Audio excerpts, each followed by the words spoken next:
Here.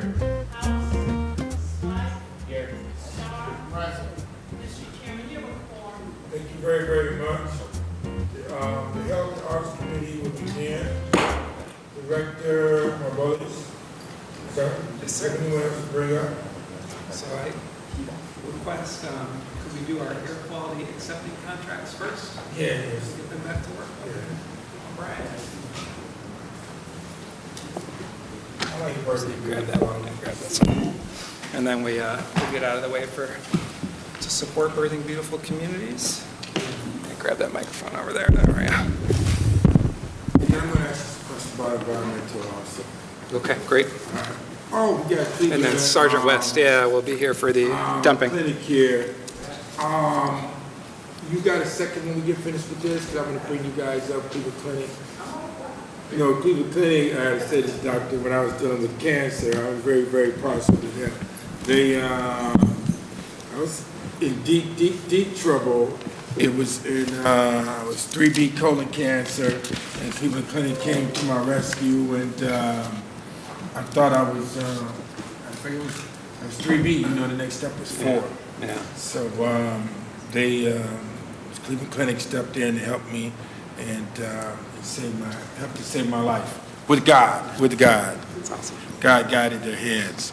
So, saying that ordinance number 549, 2023 is by Councilmember Conwell and Griffin by departmental request authorizing the Director of Public Health to accept a grant from the Ohio Environmental Protection Agency for financial assistance for the operation of the Division of Air Quality, authorizing the Director to enter into one or more contracts for various services, equipment and supplies, and contracts with various agencies or entities necessary to operate the Division of Air Quality, determining the method of constructing, rehabilitating, renovating, replacing, or otherwise improving air monitoring sites and other similar structures on city-owned and city-leased property, and authorizing the Director to enter into one or more contracts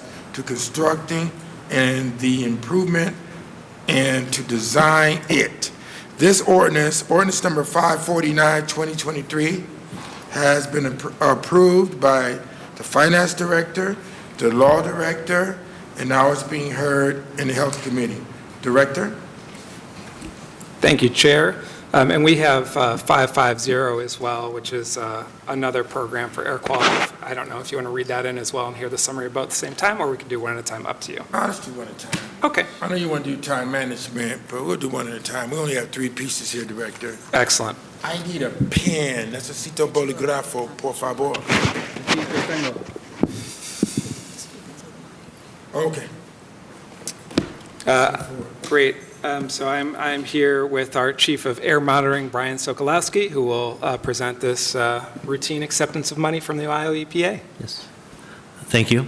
So the Ohio EPA grant that you just explained, that is our continuing grant that we have had with Ohio EPA for a long time. It allows us to be the delegated air agency for Ohio EPA for all of Cuyahoga County. So in that, we perform our contractual obligations to monitor the air, to enforce the permits that we write, and any of the statutes in the Ohio Administrative Ohio Revised Code pertaining to air quality. So we have 3 sections. We have the Air Monitoring Division, enforcement, and permitting. And all these sections work together to improve air quality for not only Cleveland, but for all of Cuyahoga County. Okay. And this grant here, how is it going? You guys, you monitor the air, you know, and what risk factors are you looking at with dealing with air quality? And just explain it to me. You're the supervisor or the commissioner? Yes, Chief of Monitoring for the Cleveland Division of Air Quality. So for the monitoring section specifically, we monitor for a lot of different things, but primarily our main goal is we monitor for criteria pollutants. So what those are, so US EPA identifies what these criteria pollutants are. They're sulfur dioxide, nitrogen dioxide, carbon monoxide, particulates, both coarse and fine, carbon monoxide, and lead. All of those are criteria pollutants. So we have multiple monitoring sites. We have roughly 14 monitoring sites across the county, all monitoring for different pollutants. And so the US EPA sets the standards of what the acceptable limits are for those pollutants. So we monitor for that to see if we're meeting those standards. They're called the National Ambient Air Quality Standards. So to summarize, we are meeting all those standards. So when you're meeting a standard, you're in attainment for that standard. So we're in attainment for all the standards except for ozone. Ozone has always been a problem pollutant for us. So ozone is not. This is ground level ozone. This is not a pollutant that is emitted from a facility or source. It's made in the atmosphere. So during summer we have ozone season. You'll see those on the board saying we have an ozone action day or whatever. So what happens is volatile organic compounds, nitrogen oxides, mix in the atmosphere. Sunlight hits them, UV light, and creates ozone. So that's what we're not meeting right now. We have several different things that we're doing, working with Ohio EPA on reducing VOC and NOx emissions at sources, but also just specifically, we have the lawnmower rebate program that we're doing. It's been very successful this year. So far, we have 332 gas-powered mowers have been scrapped, and those are now electric battery-powered. 332 this year. 32. Yep. And that's only been about a month. You mentioned ground level ozone. I know ozone is in the atmosphere, and you mentioned ground level ozone. Yeah, we like ozone when it's high up in the atmosphere, because that's what creates our atmosphere. We don't want it down in breathing level, because what happens, ozone is O3, so the traditional oxygen you breathe is O2. Ozone is a third oxygen molecule bonds, and your body can't break that down. It's actually, it's not. It's dangerous. Yes, it's dangerous. It's a risk. Yes. And we can protect and help out ozone because if the ozone is real thin layer that's there, and I don't know like you do, but whenever I see ozone in the newspaper, whatever, I stop and I read, because I know the risk and the danger. Yeah. And I don't want that to be destroyed. How are we doing with that right now, the ozone layer? We don't do I'm anything going to yield with to you, the. Councilman. Yeah. I see you. Oh, with the high, are you talking about the higher elevation ozone layer? That's not something that we directly work with at all, but it has improved over the years since we've got rid of a lot of the. Ground ozone. What's that? Work with ground ozone, right? Yeah, those are created two different ways. Did you tell me? I don't know. That's why I'm asking you. Yeah. Well, there was there was chemicals we were putting out before they were banned that was eating holes in the ozone layer. I know. The high one. Aerosol. Yeah. Yes. Before your time. Before his time. Correct. Right. They banned those, and that's definitely improved. But what we have action on and what we have ability to really make strides in is that ground level ozone. That's one of the criteria pollutants that we monitor for. I'm going to let you come in and I'll continue. You have a question, Council Member? Mr. Chair, is this the microphone that turns on and doesn't work? Yeah, you got to watch that microphone. It's on now. You can turn on you, man. We should set this one off. Thank you. You wanna talk Is that about better? stuff? Wait, is this the one that works? Okay. Mr. Chair, I did my 5th grade science project on the hole in the ozone layer, so I am somewhat of an expert on this subject, an amateur expert. The hole in the ozone was a major concern in like 1985, 1986. Yes. And to the credit of the people of Earth, our governments got together in what I believe was the Montreal Accord and signed a global agreement to reduce chlorofluorocarbons, CFCs, which attached to molecules here at the ground level and floated up into the atmosphere and then broke apart O3 and broke apart the third oxygen molecule and dropped it down, and that's why we had a hole in the ozone layer. But Thanks to the cooperation of people and governments, we were able to ban those CFCs, chlorofluorocarbons, a word I've said a lot since 5th grade.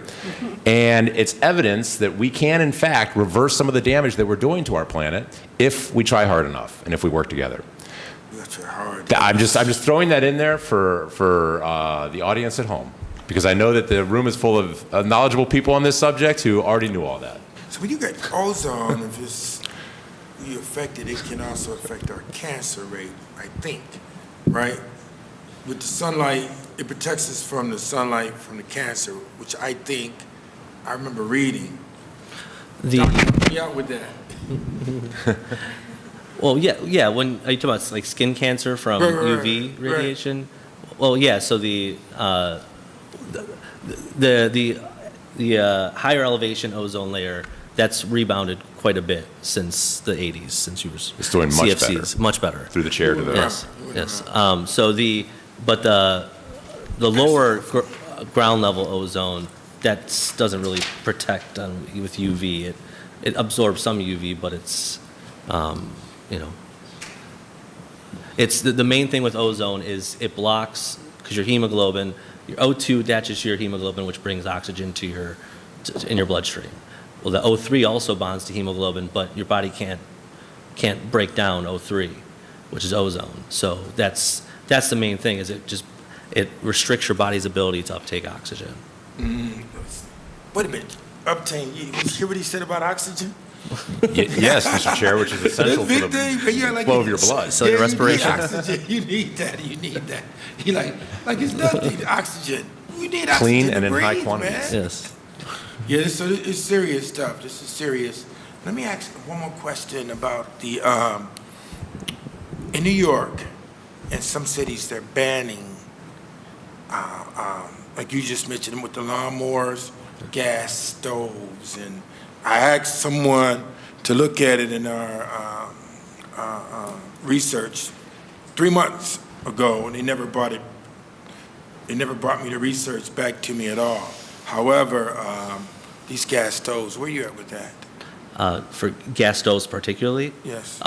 So the gas stoves, the big concern with that is nitrogen oxides, as it can elevate nitrogen oxides in the home at a pretty quick rate, especially if your house is closed up, it's not windows open, you don't have a lot of good ventilation. And recent studies have shown that it can increase nitrogen oxide levels in the home. So where's that at dealing with asthma with young children, let's say 5 years or younger, things like that? Because I know at the hospitals, Cleveland Clinic, University Hospital, I was telling my daughter, I have a 13-month young grandson. He was constantly dealing with asthma, going back and forth to the hospital. And I told her, I said, Christina, do not have my grandson buy a gas stove.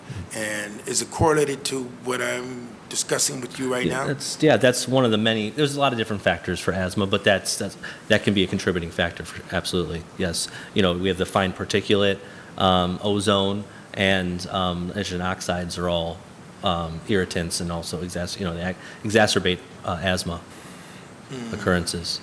So what do you think about?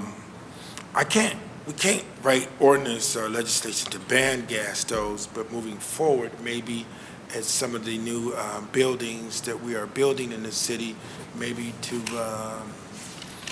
look at something like that with gas stoves. Where you at? What you think? What you think, Doctor?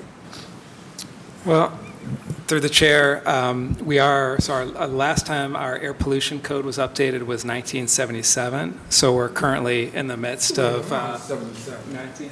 Neither was I. I wasn't either. And we're working on that update. So let's bring that conversation up at that point too, because there's increased attention to indoor building standards, and we do have a indoor air quality team at the health department. And I will just say, since I have the mic, one of the things I'm so excited about this program is this is one of the handful of programs across the city where we do the work for the whole county on behalf of the Ohio EPA. So really proud of this team and the work that we do, not just in Cleveland, but for our neighbors in the suburbs as well. Yeah, because it's no boundaries. Any other questions on ordinance number 549, 2023? With that, so move, Senator up.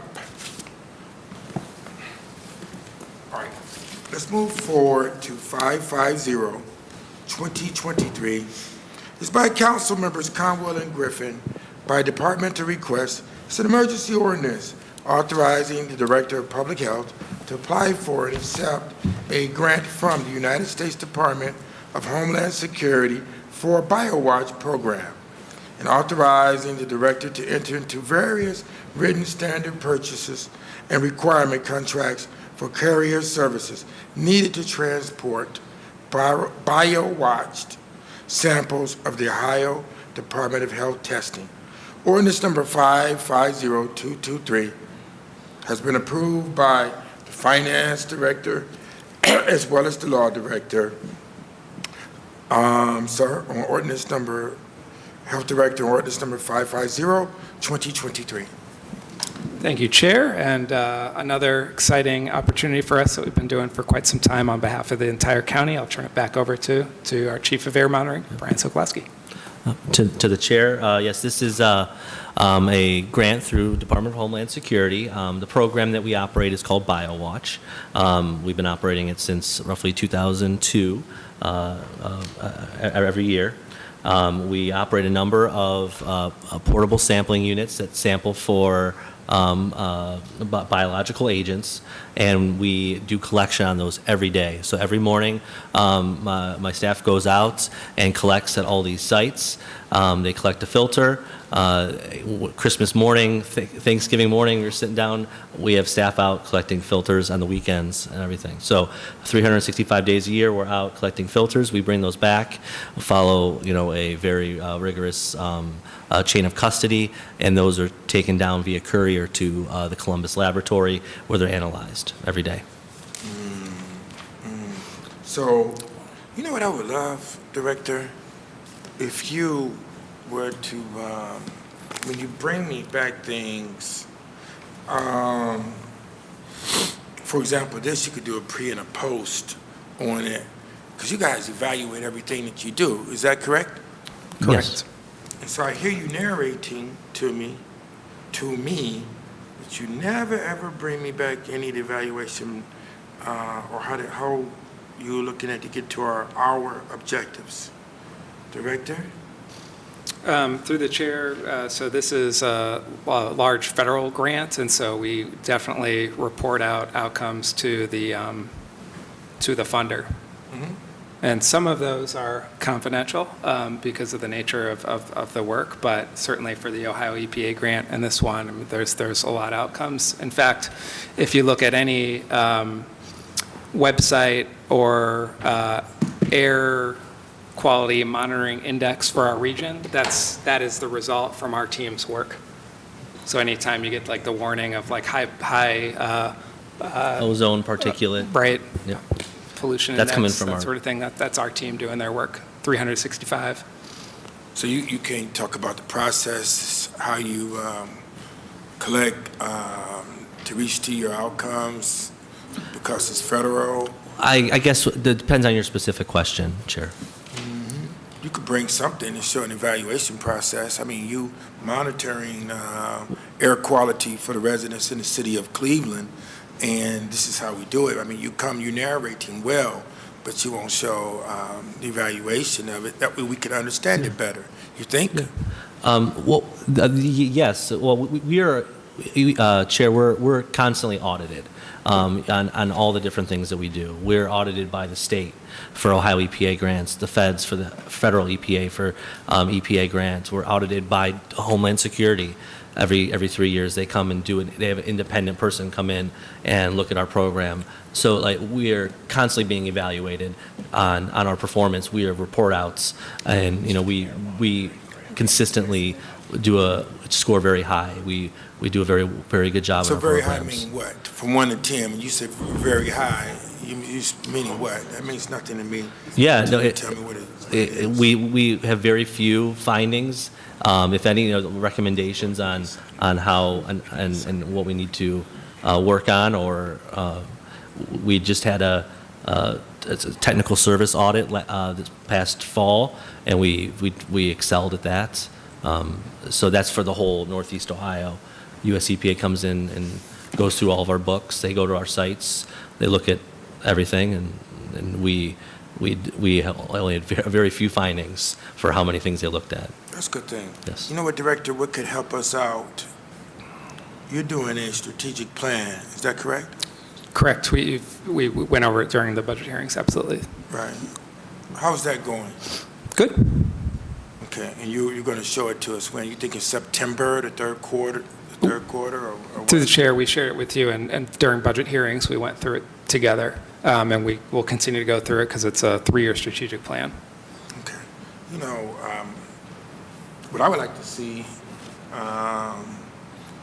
during budget hearings, you give us your budget, but let's say you footnote or you have your strategic plan in there with your budget, because then it could correlate with your budget. Through the chair, absolutely. Okay. Any further questions on ordinance number 550, 2023? Hey, have a good day. Thank you. Thank you, Okay. Chair.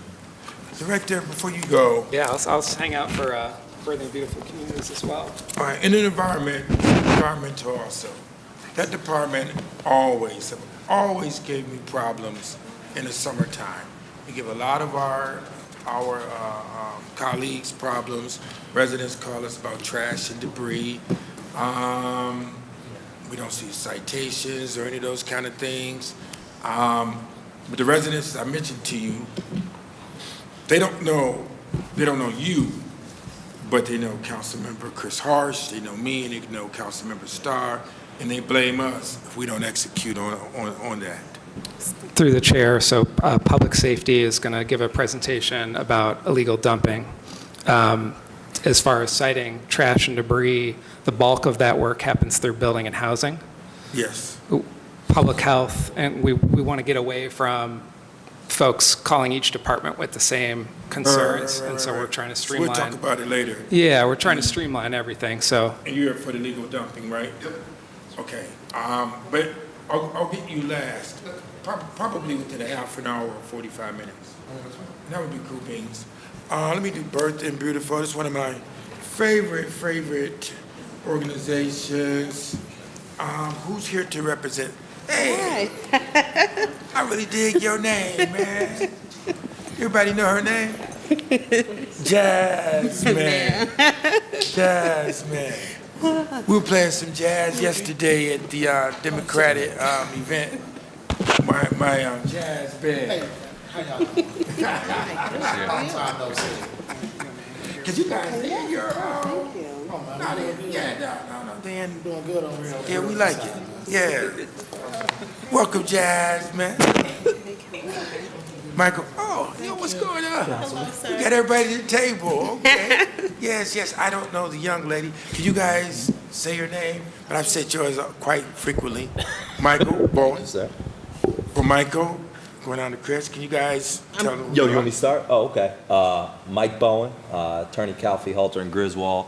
Also now the board chair as of last week for Birthing Beautiful Communities. That's cool, man. And I am Chris Shefton. I am the newly named Chief of Growth and Expansion for Birthing Beautiful Communities. All right. Good morning, I'm Chantel Tolbert. I'm the Chief Advancement Officer with Birthing Beautiful Communities. It's good, it's good. You know, you guys gonna narrate this? Yeah. I gotta tell this quick story real quick when I see Michael. When I was pioneering the fatherhood movement, you were a little kid. I sure was. We used to meet at Big Al's and your mother was there with me. Yeah, and we were talking, No, we about to say, man, don't do that, Councilman. we were talking about fatherhood and manhood and the things you guys are discussing right now. And Chris, he was a little kid at the table. And he reminded me about it 2 years ago. Councilman, I was with you. You and my mother were good friends, and you were talking about fatherhood. And I That's was right. right there, like, get out. Now you're here as the chair, so you know the way. You have a good man. See, I was He's trying to real lay good. low. Yeah, good man, he knows. So, we owe to you, Director. All right, well, thank you so much for having us here today, and Councilman, Mr. Chair, I know what is really Oh, you know important what? to you. Oh, go ahead. You know what? I messed up. I didn't read this. I was so happy to see you guys. Go ahead. I have to read it. Ordinance number 507, 2023, by council members House, where's she at? She's here. House, Griffin, and Santana. It's an emergency ordinance directing a portion of the city coronavirus local fiscal recovery fund payment to respond to the public health emergency or its negative economic impacts by providing assistance to birthing beautiful communities. An Ohio nonprofit corporation to the extent of its demonstrated fiscal hardship and authorizing grant agreements for the same of the amount not to exceed $1 million to be encumbered March 3rd, 2021, and ending December 31st, 2024. So I had to read that in there. And let me say this. You know, the fatherhood movement started in Huff also, right over there where you at. It was by a guy named Charles Ballard. And Council Lady House, you went around at the time. Lou Stokes gave them money to start doing this, and then what they were doing out of Huff went national. And then the Ford Foundation picked up Charles Ballard and brought him down to Baltimore. And then we came in, my group, Fathers and Families Together, to fill the gap. So when I look at you guys, I think about that, and a lot of things have came out of Huff. So I had to tell that story also. So thank you very much, and you can proceed. Thank you. Thank you, Mr. Chair. So at Birthing Beautiful Communities, we like to say that we connect the dots of life. And I'm really happy to be sitting here next to my colleague, Mike, who we have recently named as board chair, because so often when I do speaking engagements, someone will say to me, you know, I'm not a parent, what's my role in this? And I often have to say, I'm not a parent, and I'm the CEO of this organization. I'm not a mother, no. But I'm here for everyone because we deserve to have dignity, and that's what our work is really rooted in. And so to have a gentleman next to me as my chair is important because I need people to understand and recognize that this is all of our fight. If our babies are not well, then that means our community is not well, and that means that we can't be a thriving city. So with that, I'm going to get into our presentation. All right, that's cool. Our mission is to address and improve the systemic structures that lead to poor birth outcomes. We do that through culture, education, advocacy, support, and engagement. In 2020, we had really horrific infant mortality.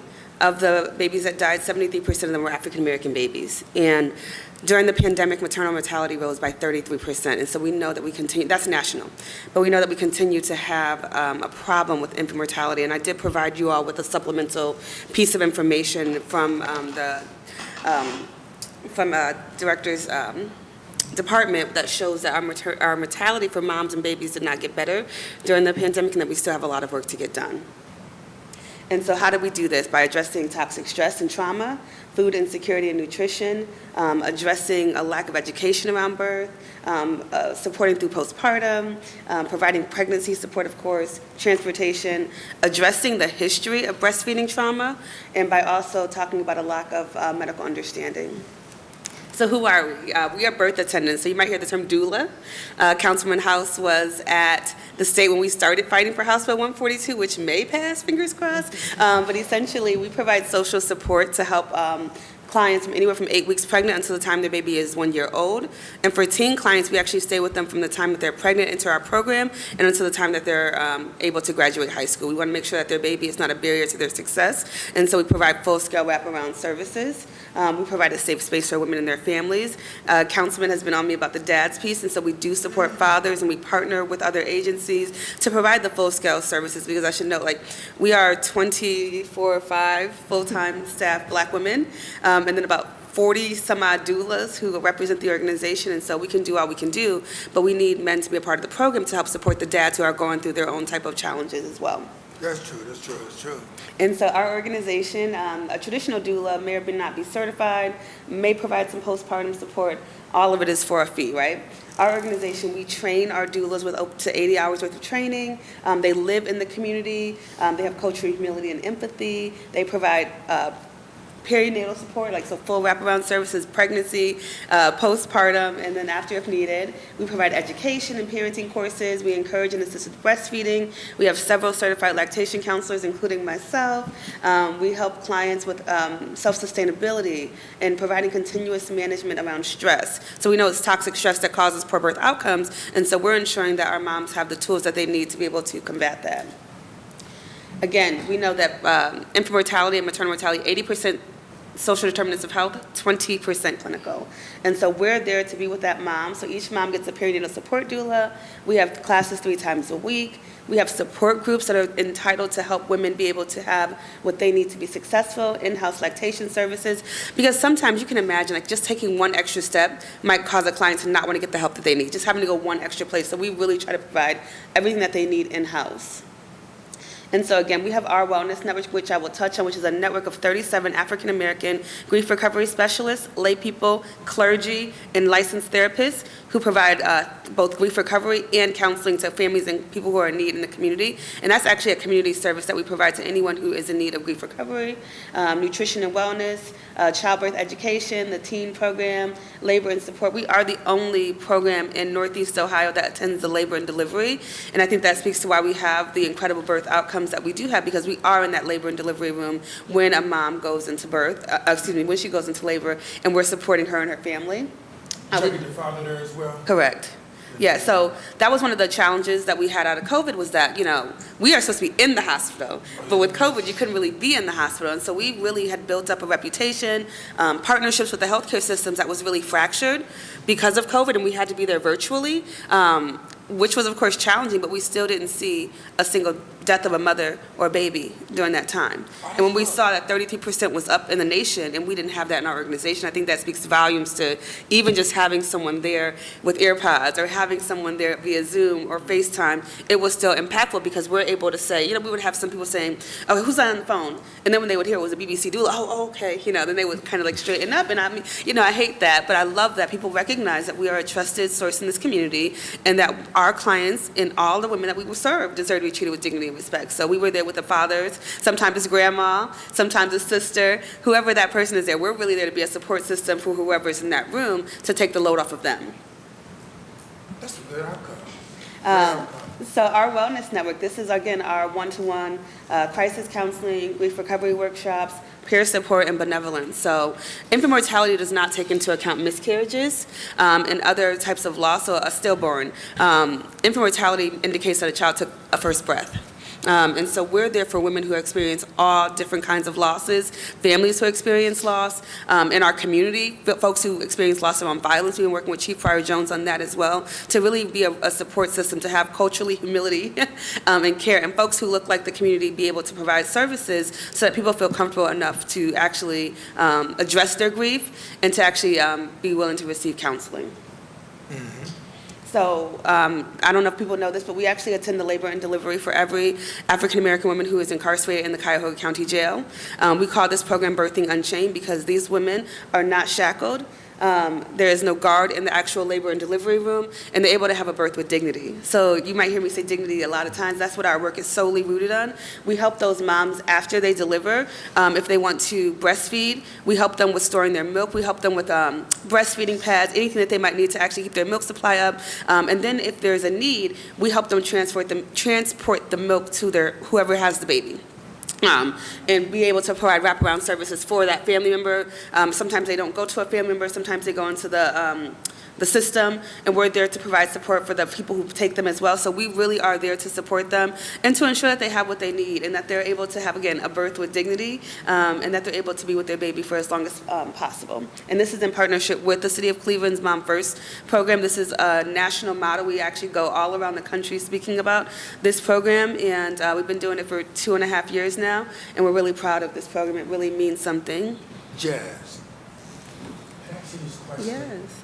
On educates the family on caring for the baby while the mother is away. What kind of systems are you guys using with that? Inside, outside moms, when they're in prison? What I'm saying is that if you keep them connected with their mother while she's away, then when she comes out, it's a high probability that she will not go back in. But when she comes out, if she's not connected with her child, she feels lonely, and it's a higher probability that she will go back in. So what kind of systems you guys have in place dealing with that? Is my question. Yes, Mr. Chair. So we actually have 3 staff members who are dedicated to this program, and a lot of it really does center on the mental and behavioral health aspects. So we have a program called Exhale, which is a abbreviated version of our larger Breathe series, where we're really helping these moms focus on boundaries, self-worth, really talking to them and getting them to address. And our licensed counselor actually does these series, and really working with them to reflect, to recognize what's going on, but that's also why it's important, if they want to breastfeed, that we really have to support them, because that pumping of the milk for their babies, it is something that helps them keep that connection. So whether they're actually doing it, breast to, baby mouth, but even being able to say, I'm providing a milk supply for my baby, that is something that encourages them to really stay connected. And then, so for instance, like if it's grandma that takes the baby home, that's why we have to provide her with those wraparound support services, and with our baby bank, because we don't want grandma to be strapped because she's not paying for things and she doesn't have the resources to take care of them. Like, we really have to wrap our arms around the family unit, right? So that way that mom doesn't get lost in the system and the baby doesn't get lost either. And so it really is very intensive, and I think that's the part that's really not in the presentation, but I think it shines through in everything that we do, is that we are Black women serving other Black women, and as such, we are going above and beyond, because these are women that could be our sisters, cousins, aunties, mamas, and as such, we have to really support them in a way that is very unique in order to actually get the kind of outcomes. You got to think outside the box, because clearly what's being done in the past isn't working because our numbers aren't getting better. We have to really think about how do you provide true wraparound support services to moms to ensure they have what they need. So do you guys have, and I'm excited, I know I'm cutting through. You have an individual service plan, because it's not like you're narrating to us, everyone's not the same. And for example, you and Chris are not the same, and you have, let's say you have an individual service plan, because it's not one size fit all. Do you have things like that, or you just have it? So this is where, again, the work becomes very interesting in that, like, our intake specialists they do a very intensive intake process, because, of course, we see women across the spectrum, because as we know, our socioeconomic status does not save us from infant mortality or maternal mortality. And so different women coming into the program need different things. Some women have lost their mother, and so they want an older doula who is able to stand in and fill in that gap for them. Some women want a peer, to have a peer-to-peer just to support them and their partner with their childbirth. Like, so it really is. And then the doulas are working with them on a plan. So one of the things that we do when you first come in is we're going to do a birth plan, but we're even firming up stronger to build resiliency plans, right? And so what does that look like for those moms who do need a little extra support? So I call us, we're a health and human services agency, we're workforce development, we're economic development, because we are hiring women from the community. So many women who work for the organization were former clients, turned doula, and some of them now work on our administrative team as well. So we really have a very unique model that allows for us to provide those wraparound support services. So this is me and us. So 8 board members, 9 with Michael now, 25 administrative team members, and 40 perinatal support doulas. And so our organization is just really built on joy, because the work is hard, it is taxing, but we're really proud of what we do, and all of these women who have my back and whose back I have. Since 2014, we've served over 1,000 moms. We've trained over 150 doulas. We have a 91% full-term birth rate, 86% breastfeeding initiation rate compared to 68% nationally. And we have agreements with reimbursement with CareSource, United Healthcare, Buckeye, and we are in a pilot with the Ohio Department of Medicaid where they are paying us $250,000 to provide support to 100 of their clients. And the outcomes are already incredible, and we hope that we're really able to continue and sustain that work. It is the first of its kind in the state. Where we are headed. So I'm very excited. We've been talking about this project before I got to Birthing Beautiful Communities. We are moving, well, we are in Councilwoman House's ward right now, but we are moving to a 10,000 square foot birthing center, which will be located on East 65th in Chester, to provide midwifery-led services and doula care to expectant families, pregnant and postpartum. In Northeast Ohio, this will be the only freestanding birth center in the state, it'll be the only Black-led, people of color-run birth center that we have in the state of Ohio, and that's only because we're able to have partnerships with healthcare systems who are willing to provide transfer agreements with us, because again, we are a trusted leader in this space. What we're doing is we're providing an alternative for birth. Right now, you can only birth in a hospital, or you can birth at home. And to birth at home is about $6,000 if you do it legally. And safely. And Wow. yeah, and so the birth center will take health insurance and Medicaid and private pay, and it'll offer an alternative for women to have a choice and options around birthing, and it'll be midwifery led. So we're very excited. This is going to be one of about 20 in the country. So when we talk about the importance of like uplifting the voices of Black women and girls, this is one of the most catalytic projects that we can have for Black women in this city. We don't really have anything like this, and I'm very excited that we'll be able to bring it to fruition. I came to this organization about 5 years ago to start raising funds for this, and we are now to the point where we're going to break ground.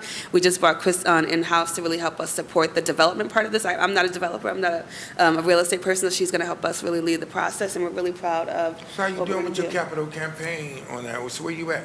It costs how much to build it, and you have raised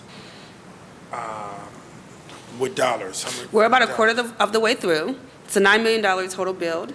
And things like this, and we have some big announcements coming out, I think are going to really get the ball rolling for us to be able to really raise the funds to get this done. We have city land bank lots on East 65th. We're right next to Magnet, and we're in the appraisal process, phase one, looking at just making sure, knock on wood, there's not a gas station underneath that, underneath the land that we have, and so really being able to move that project forward. But Reached out to the state for any capital funding? so we did not receive capital funding last cycle, but we're going to keep trying.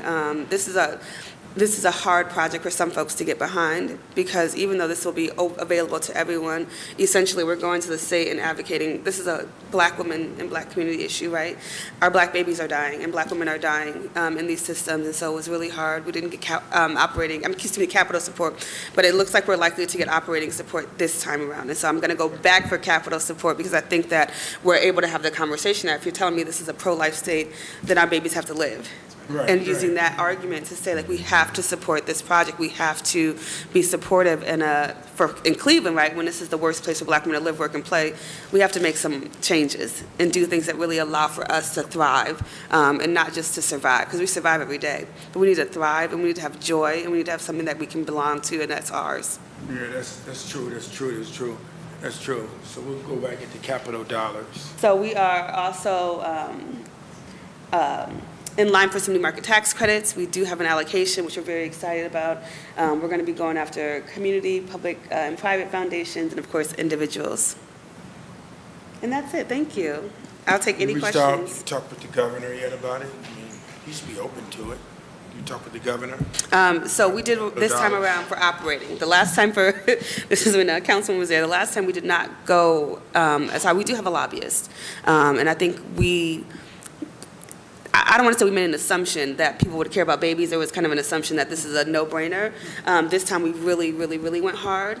And I'm knock on wood. I don't want to speak in this. We don't get it. But this time it looks like we're doing really good on operating. So if we get what we are supposed to get this time around, I think it gives us a little bit more leverage for the next operating budget. Right. The governor, does he know about your group? Yes. Okay. Yes. And so he has funded our operations substantially, and what we're going to look to do is really leverage that. So we've been really focused on operating support, House Bill 142, which then was House Bill something else that looks like it's going to pass. And so it's trying to keep all these spinning plates, which is why I did bring on some more help, because I can't do it all. And I was doing it That's also. good people. Some Excellent great people. people. Yeah, I know Excellent that. people who are really going to help us to be able to bring that home, I think. Before I yield, I was thinking about the legislation and Councilmember Slife that you guys are pushing with dealing with the parents and prenatal care. I was gone. I didn't get a chance to vote on it. And am I on point with that? So the legislation that was introduced last week around parental leave for city employees does include a carve-out that 20 hours that ensures that expecting parents will have the ability to attend prenatal appointments. I think one of the concerns has been that just the law of averages, people that are having children tend to be on the younger side, have fewer accrued vacation and sick hours, especially if you've had multiple children. You might have exhausted your entire bank having, taken time off for another child, either the birth or just kids get sick. The spirit behind that 20 hours was to make sure that women that work for the city of Cleveland especially are able to meet their health needs and not feel that they're having to choose between health and work. That's true. And to my point is that we need to have postnatal care in there as well. I see the prenatal care because after a female delivers her baby, there's still a process going on. The going on process is that she have to take her son or daughter, will have doctor appointments ongoing for at least another year. And we don't want women to have to choose between work and their babies. And that's wrong. And they also have to, Councilman, and I'm not coaching and counseling you, but I am a grandfather now. They have to also look at their own health because the baby takes so much out away from his mother or her mother.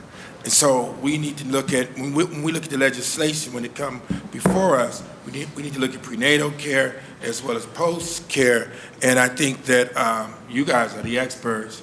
We need to also talk with Birth and Beautiful because they're doing it. They're doing it. And we probably need to train and coach and counsel a lot of these supervisors and directors on the way. Because you could create legislation, but it's about managing the legislation. It's managing it. And so if you have an expert there telling you this is the way it should go, or here's the glitches. Because we can celebrate pushing the legislation, and guess what? It's on the shelf. And if the managers, supervisors, and directors don't know the way, because we didn't even put post-care in there, and you have to put post-care into the legislation. I mean, I wasn't here to deal with that, but I plan to speak to it once it, goes in front of us. But I think that the wise thing to do is to talk with you guys, Jasmine, about it so that it can be baked into the culture of the city of Cleveland. You agree, Director? To the chair on that point, that's, paid family leave is very important. I'm really happy that you guys are pushing forward with that legislation because it is going to ensure that people aren't having to borrow time from coworkers. It is going to ensure that moms have the time with their families and their baby to get settled and even get to that first 6-week appointment that is really critical. But I think you're spot on. As I'm sitting here, and again, I want to, we're here for BBC, but I'm like, do you guys have a safe room for breastfeeding? Like, is there a Mamava here? Is there something that women have where they actually can pump if they need to that is not a bathroom?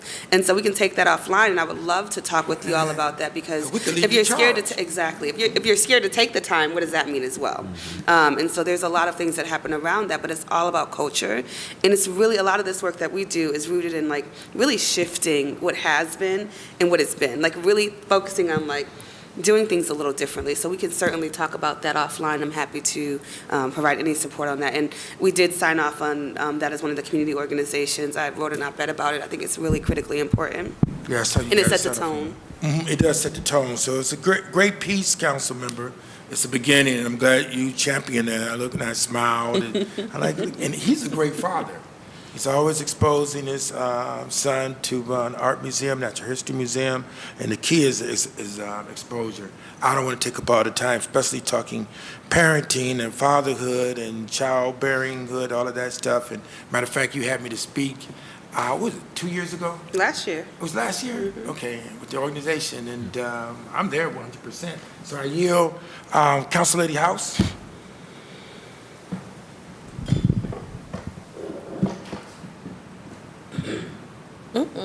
Yeah, through the chair, to the team there at Birth and Beautiful Communities, welcome and good morning.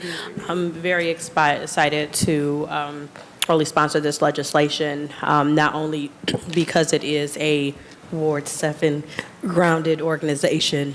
Beyond that, though, the work that is being done really helps all of our communities. When you look at those who are seeking services, they represent all throughout the city of Cleveland.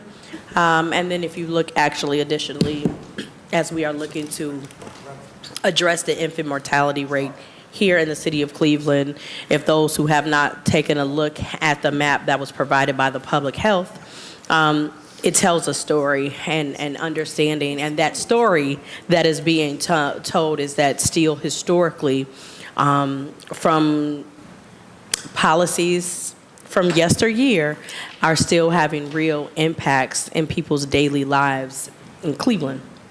And hopefully we can make sure this is available to the public for them to be able to see. But again, we are very excited. When we look at it, I always go fundamentally when we look at the source of funds through coronavirus recovery, looking at this was a global pandemic and the things that occurred in our healthcare systems. Those communities who had already been, I would say, suffering, many times it got worse, not better, as a result of the pandemic. And so when we look at making investments for a recovery, we do not want to just make a recovery for a baseline where communities were already suffering.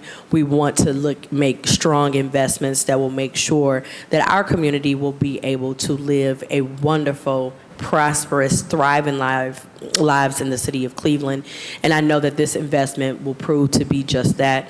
And I hope that my colleagues will join me in supporting this so that we can actually be at the forefront and showing other communities and other cities, not only in this state, but throughout this nation, of what it looks like to not, like I said, we're not just trying to get where we are before the pandemic. We are trying to set a new pathway for our babies, our families, and this is something that absolutely does that. And I would definitely go toe to toe with anybody who would say differently. So I'm really looking forward to the continued partnership and the work of Birthing Beautiful Communities, and that's really all my 2 cents.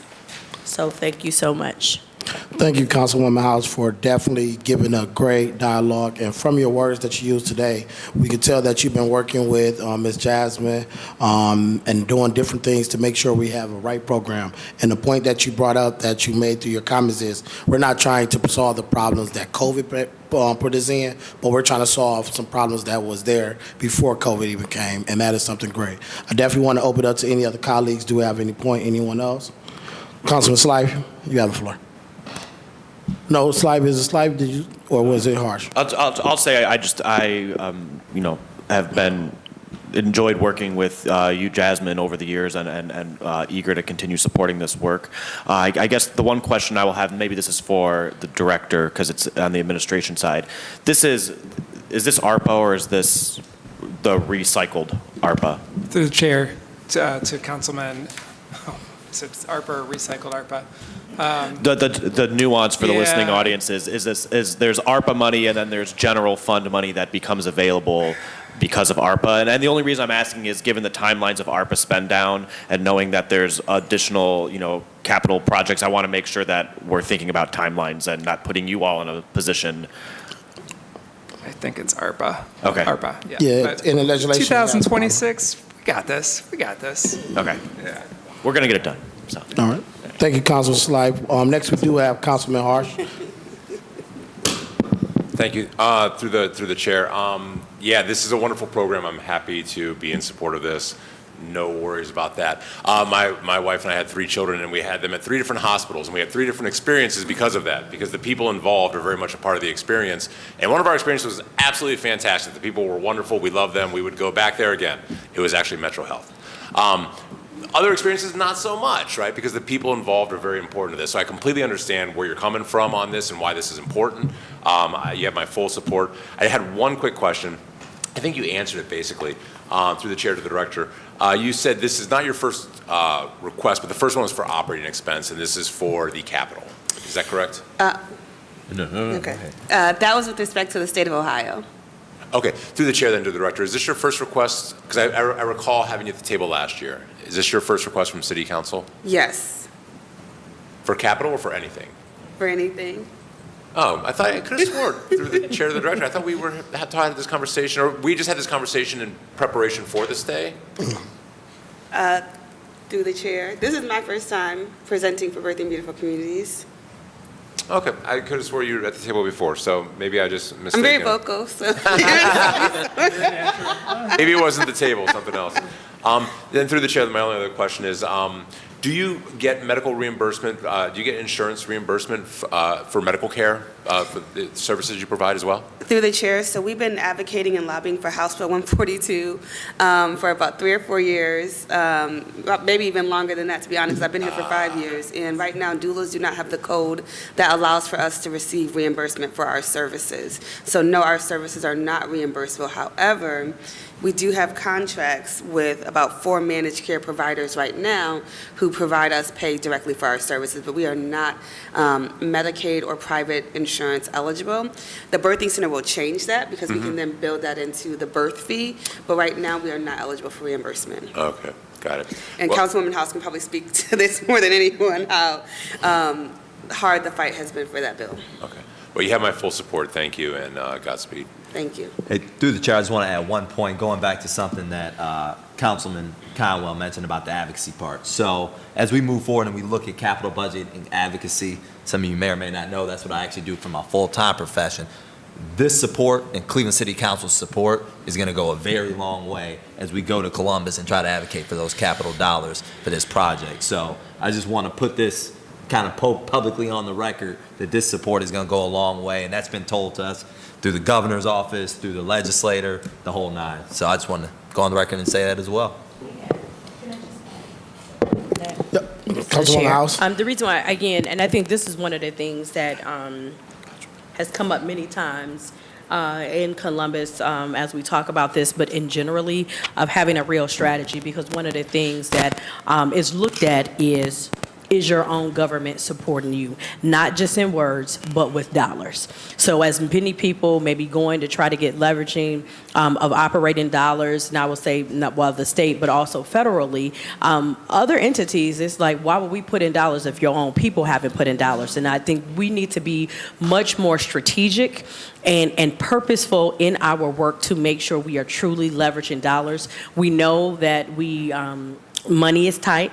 we know that, I think, but again, this requires us to communicate and work in partnership for various budget cycles to ensure we are truly leveraging our dollar so that they can go far and wide and benefit our citizens here in the city of Cleveland. Thank you, Councilwoman House. We do have Councilwoman Gray next up. Thank you. Good morning, everyone. But thank you. This is great. I don't know. This is the first time I heard so much information about your organization. I've been knowing you for a while, but this is the first time that I listened in detail and seen the bit of a presentation that you shown this morning. So my question is, how do mothers who are not aware of this organization, and we know a lot of them not aware of it, how can they find the information and know how to come to the organization to get this assistance? Thank you so much, through the chair. And that's why it was important for me to do a presentation, because I know people know Birthing Beautiful Communities, but I don't think people really know all that we do. And I wanted to make sure to really take this seriously. Again, so we are hiring women who live in the most impacted neighborhoods with infant mortality. And so word of mouth has been our big thing. But we now have radio ads, we have billboard ads, we have the RTA bus wraparound ads. We really want to ensure that, families in need can receive our services. And then we're also partnering. So we are not a restrictive program where if you participate with an organization, then we don't give you services because we can't bill for the services, right? And so we're partnering with Moms First. We are a part of the First Year Cleveland Network, and we want people to know that you can have a doula. We will provide the services. We don't care who else is serving you. We want to make sure that you have somebody in that labor and delivery room to be supportive of you. So we really are partnering with different agencies. We have now hospitals that refer to us, and I didn't mention this in the presentation, but if a woman comes into the Cleveland Clinic right now, and she doesn't have anyone with her, they will pick up the phone and they'll call us and they say, hey, we have a woman who's unattended.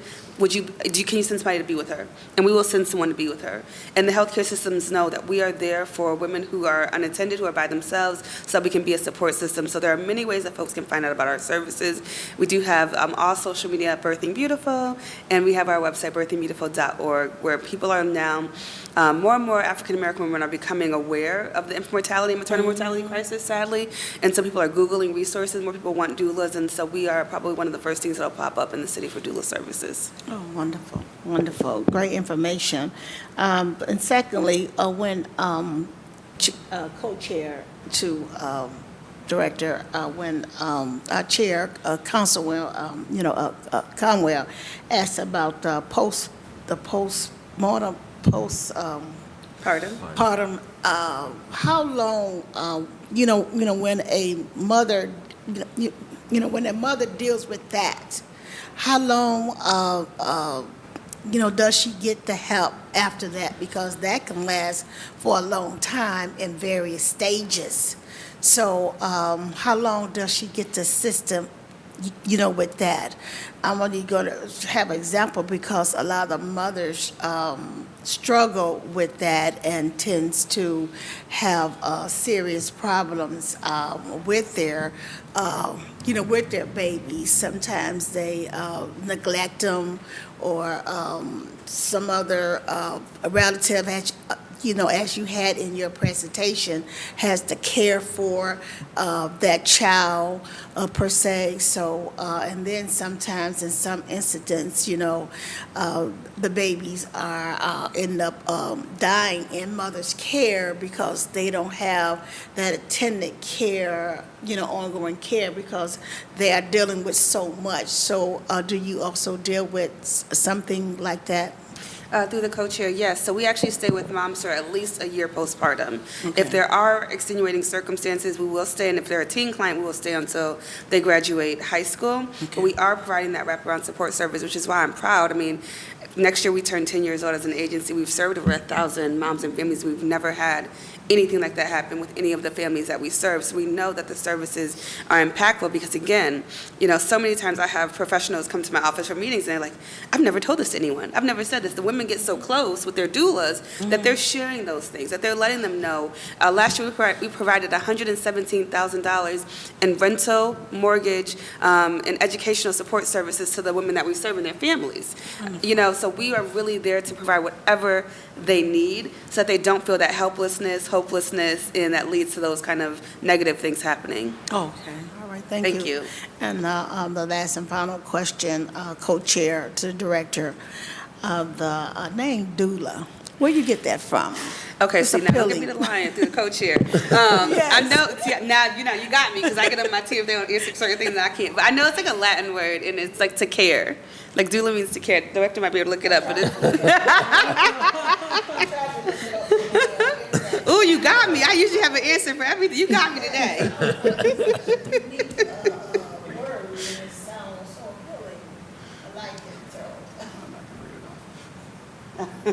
Oh, Lord have mercy. All right, so we're going to Google that on our own time. Just that word. We'll tell you later. It wasn't good. I'll say that. All right, but I like it. Okay, that's it. Thank you. Thank you, Church. Okay, appreciate it. All good? We all good, community? No one else? Ordinance number 507-2023 has been approved by Cleveland City Council. Thank you. Thank you. Thank you. See you guys later. I don't see Councilman. Okay. Thanks,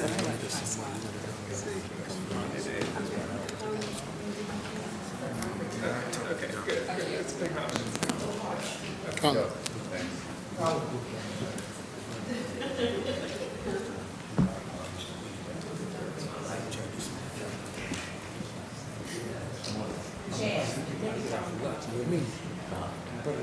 question for me, Kim.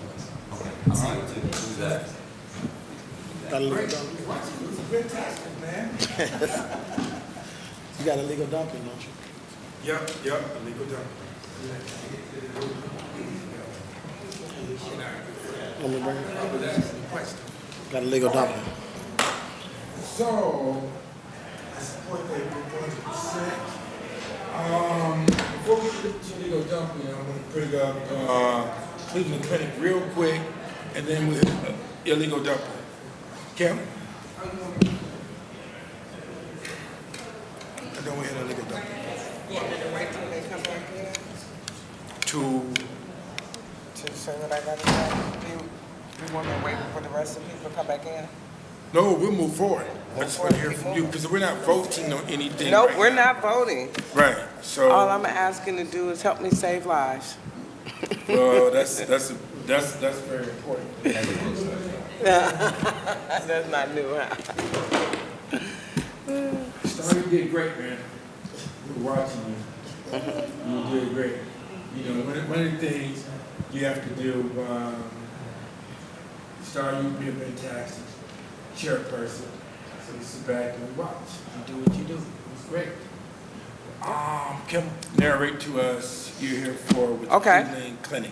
Just really quick, I am Kim Sanders. I am with Taussig Cancer Institute at Cleveland Clinic.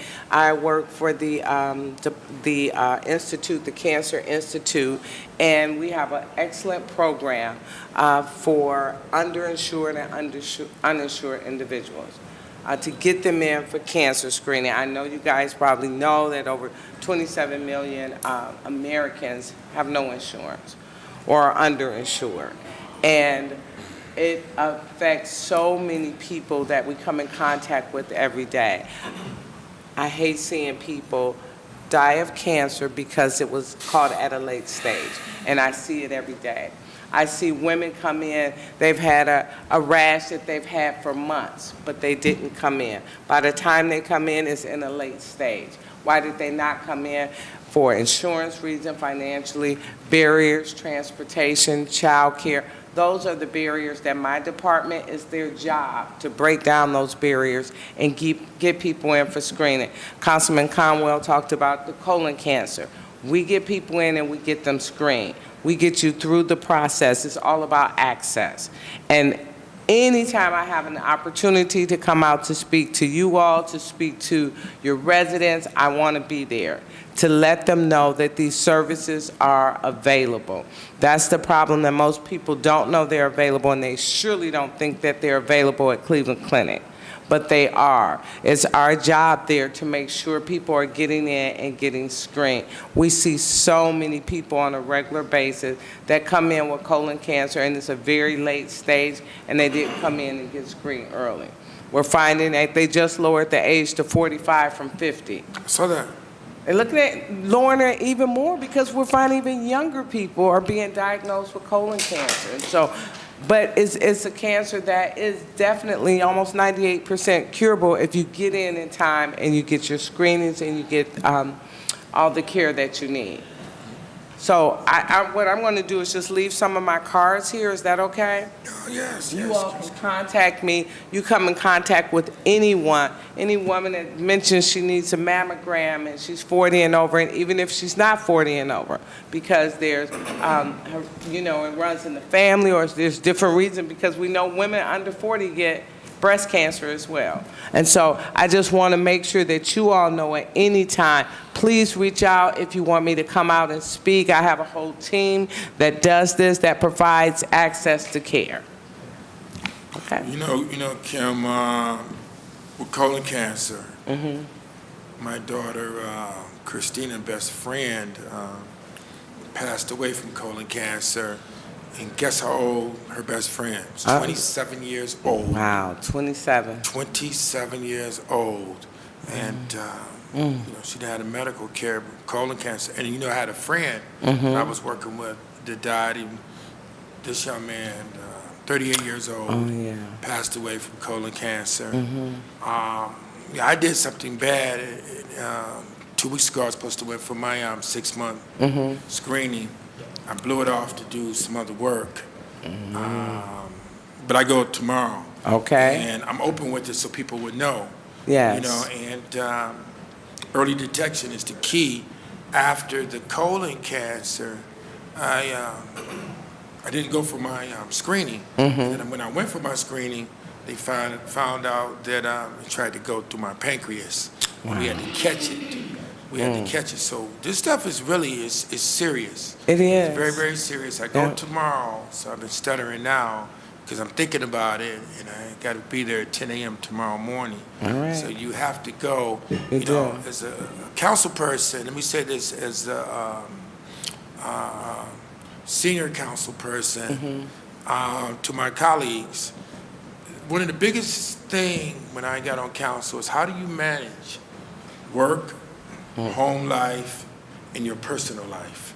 How do you manage work, home life, and personal life? And as a council person, we're the closest to the residents. Yes. And we receive so many calls. I mean, you want to take the calls because you love your residents, and you can get 40, 50 to 60 calls in a day. And so you want to help everybody because council members, we love our residents. And you got to look at how do you balance that with your home, work, and personal life. And I had no balance. And I would get, every time I would run, at least 80%, one time, close to 90 some odd percent, 92%. But it was a cost because you constantly keep going and you never stop. You never stop working. Councilmember Starr, Councilmember Gray, Councilmember Harsh. But you got to have that balance. You have to have the balance and take care of yourself. It got to be like the stewardess would tell you when you put your mask on first.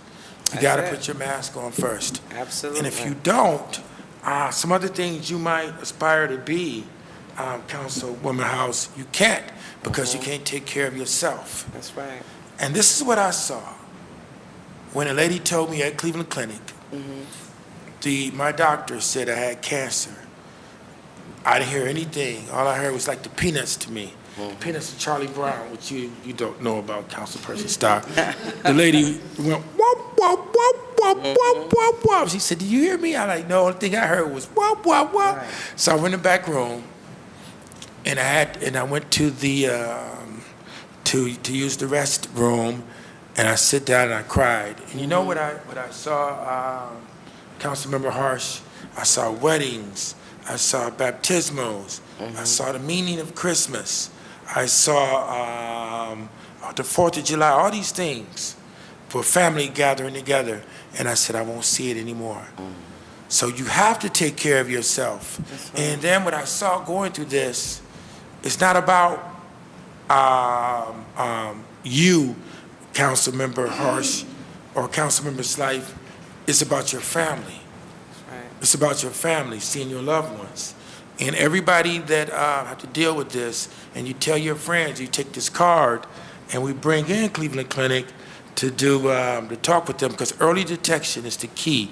Yes. If I didn't go for early detection with the pancreas, it could have been disastrous for me as well as my family. You know, so you gotta do that. You have to do that. You gotta go, and it benefits for family and friends. So I thank you, Kimberly Sanders. You're I always tell welcome. the story when I'm around people because I went through it. That's Chemotherapy, the whole 9 yards. And I had planned on doing other things, but you're going to stop to take care of your health. And That's right. it's not just you. It's not just you. So I will be there at 10 a.m. tomorrow morning, and because I have All to right, do very prevention. good, I know. very I missed good. it 2 weeks ago, Yeah. and I can't do And that. please, anyone you want us to come out to speak to your residents, don't hesitate to give us a call, and we'll be more than happy to come out. We have mammogram clinics where we bring the van out, and the women just get on the van and get mammogram. So I want you to just keep us in mind. All right? They also do a job component also. They walk the neighborhood and they try to recruit people for jobs at Cleveland Clinic. And one thing about Cleveland Clinic, you could do all sorts of jobs. I'm not telling you to go, Dr. Margolius, but you could be an accountant, you could be a finance person, you could do purchasing and procurement, You can Yeah. do anything there. Yes. Dealing with support services, not just being a doctor, but you can have project management background, because when you do surgery, it's a project. You guys, it's a lot of things you can do there, and you can grow with your career at Cleveland Clinic. Definitely, definitely. It's a good thing. Thank you It's real guys for good. having me. Did anyone have any questions? Yes. Councilman? Thank you, Chair. Only thing I definitely want to point out, just for, for our viewers as well as our colleagues, is African Americans have statistically higher risk for cancers. So that's something that we definitely should take back to our community, have these discussions. Also, just a reminder, June 1st, I'm through the chair, I am aware of the Men's Health Planet Challenge that they are having over at Langston's huge facility right there on 79th and Quincy. I believe it started around in the afternoon, around like 4:30 or 5 o'clock. I know that event is taking place. I also know about a couple different things that I'm doing with in Ward 5 myself. We're having a June 17 Father's Day basketball health clinic fair that will be taking place over at Friendly Inn, where we want to make sure we get these screenings taken care of, but also bring in that father, that mentor, that young child to be able to participate in the activity with their male figure role model. But then also when you mentioned something, Chairman, regarding the work that Cleveland Clinic does do, I am scheduled June 13th to be doing some canvassing with Cleveland Clinic about career opportunities in Ward 5, and I believe as well as Ward 7 as well. So I definitely understand the importance that we have to bring these opportunities to our residents so they can understand that the screening and getting early checkups can be really beneficial rather than life or death situation in which you can be caught. And I know the chairman has a testimony of a wonderful story of how he is a fighter and a true champion for men's and African American health, but overall health for everyone in the city of Cleveland. So I do support the work that Cleveland Clinic are doing. I do work with Chantel as well as Austin and Chase over there at Langston Hughes, and I just really appreciate every time we call from my office their responsiveness as the way and their willingness to work to be able to bring resources to the community. And I yield, Chair. Excellent. Thank you very much. Thank you. Thank you. Thank you all. Thank you. for the opportunity. Tell everyone at Cleveland Clinic we say hello. I sure will. Thank you Thank you all. very much. Thank you very much. Doctor, and I don't know your name, Sergeant. Sergeant West. Sergeant, to the table. Sorry.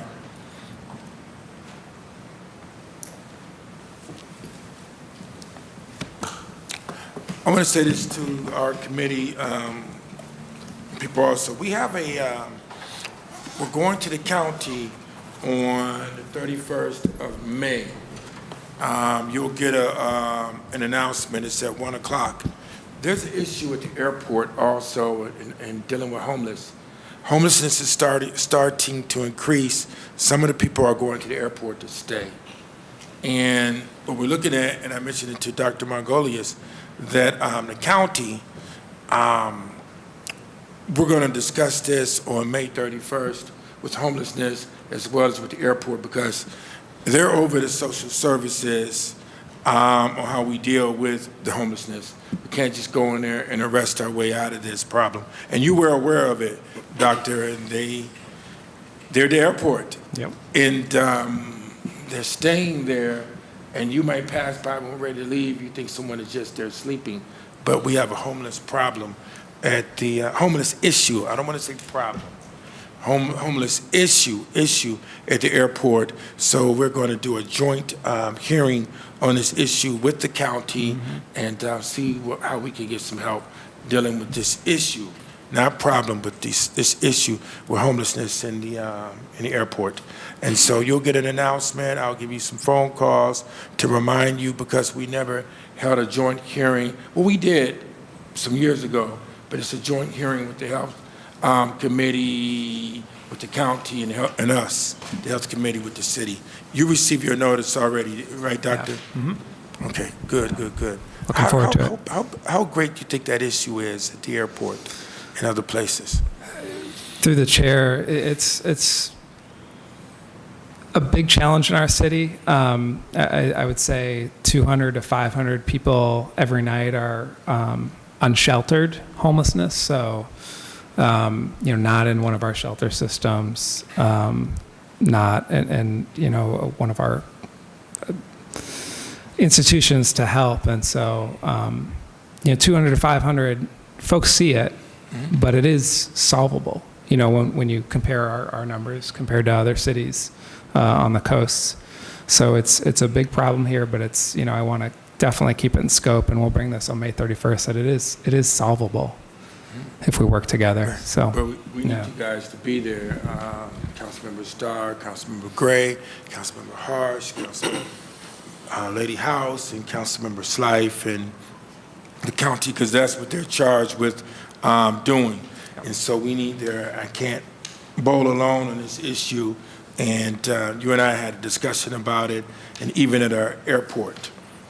People haven't paid attention, but it's there. It's there, and it's big, and it can explode. So we want to get our arms around it. So saying that, you'll get the announcement. Now we're moving forward with illegal dumping. Sir? Sergeant, we have your name one more time?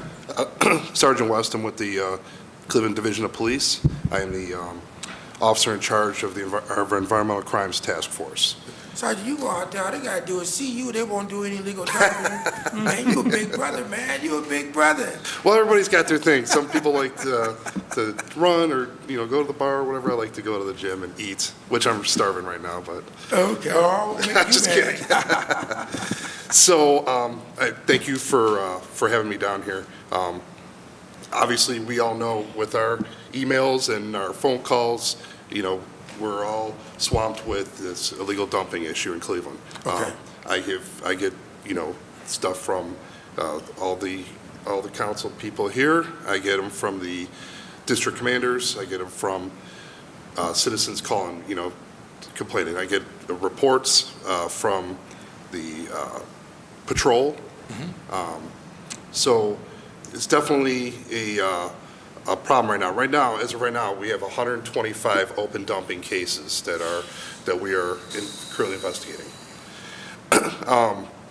And we have, right now, my staffing is myself and one detective.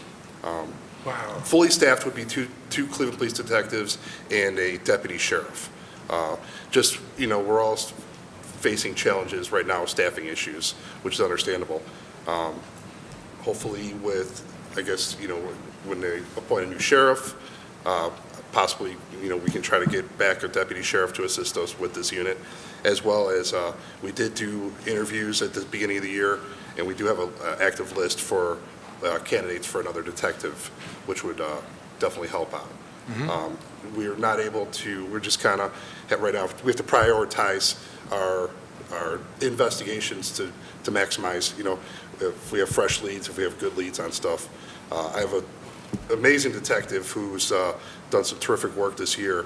We got 4 misdemeanor citations, as well as he spearheaded 2 very large investigations that are resulting in felony indictments right now.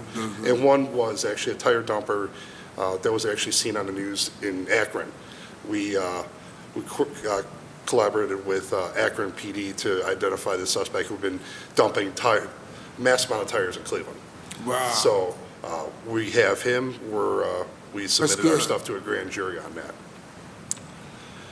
As far as prevention strategies, we're partnered with the Cuyahoga County Solid Waste District. We put on their website, there's educational stuff about educate the public on what exactly open dumping means. Littering is kind of a thing, but we're talking about massive amounts. We're talking about house cleanouts. People will hire somebody to clean out their house if they evict somebody. They're like, hey, we'll clean out your house.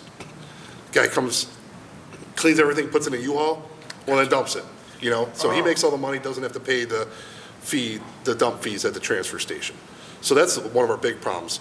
We'll get in where my detective is real good at, but it just takes a little bit of time, is we'll get mail. We'll have mail of an address. When we get to that address, well, that wasn't the person that dumped it. That was the person that might have lived there. Okay, well, who's the landlord? Then we get a hold of the landlord. Okay, who did you hire to actually do this disposal, you know? And that's how we kind of have to like really work our way backwards.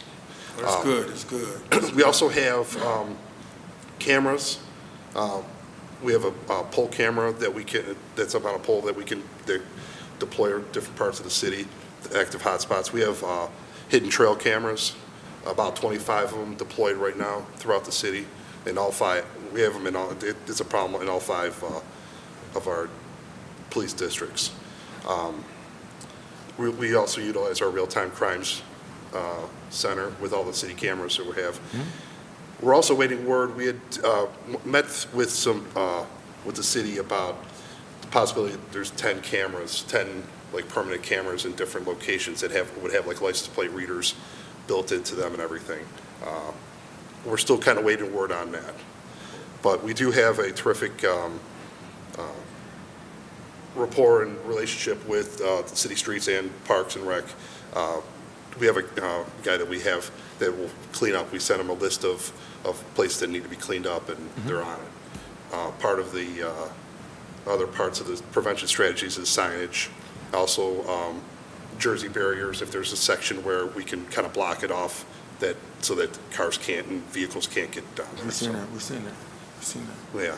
So we've also then, within the past couple of weeks, we discussed too, like as far as like a marketing strategy, starting to do more social media, because that's how really a lot of people this day and age get involved, like get their information is through social media. So if we could do education and also just that, get the word out that we're watching, we're looking, you know what I mean?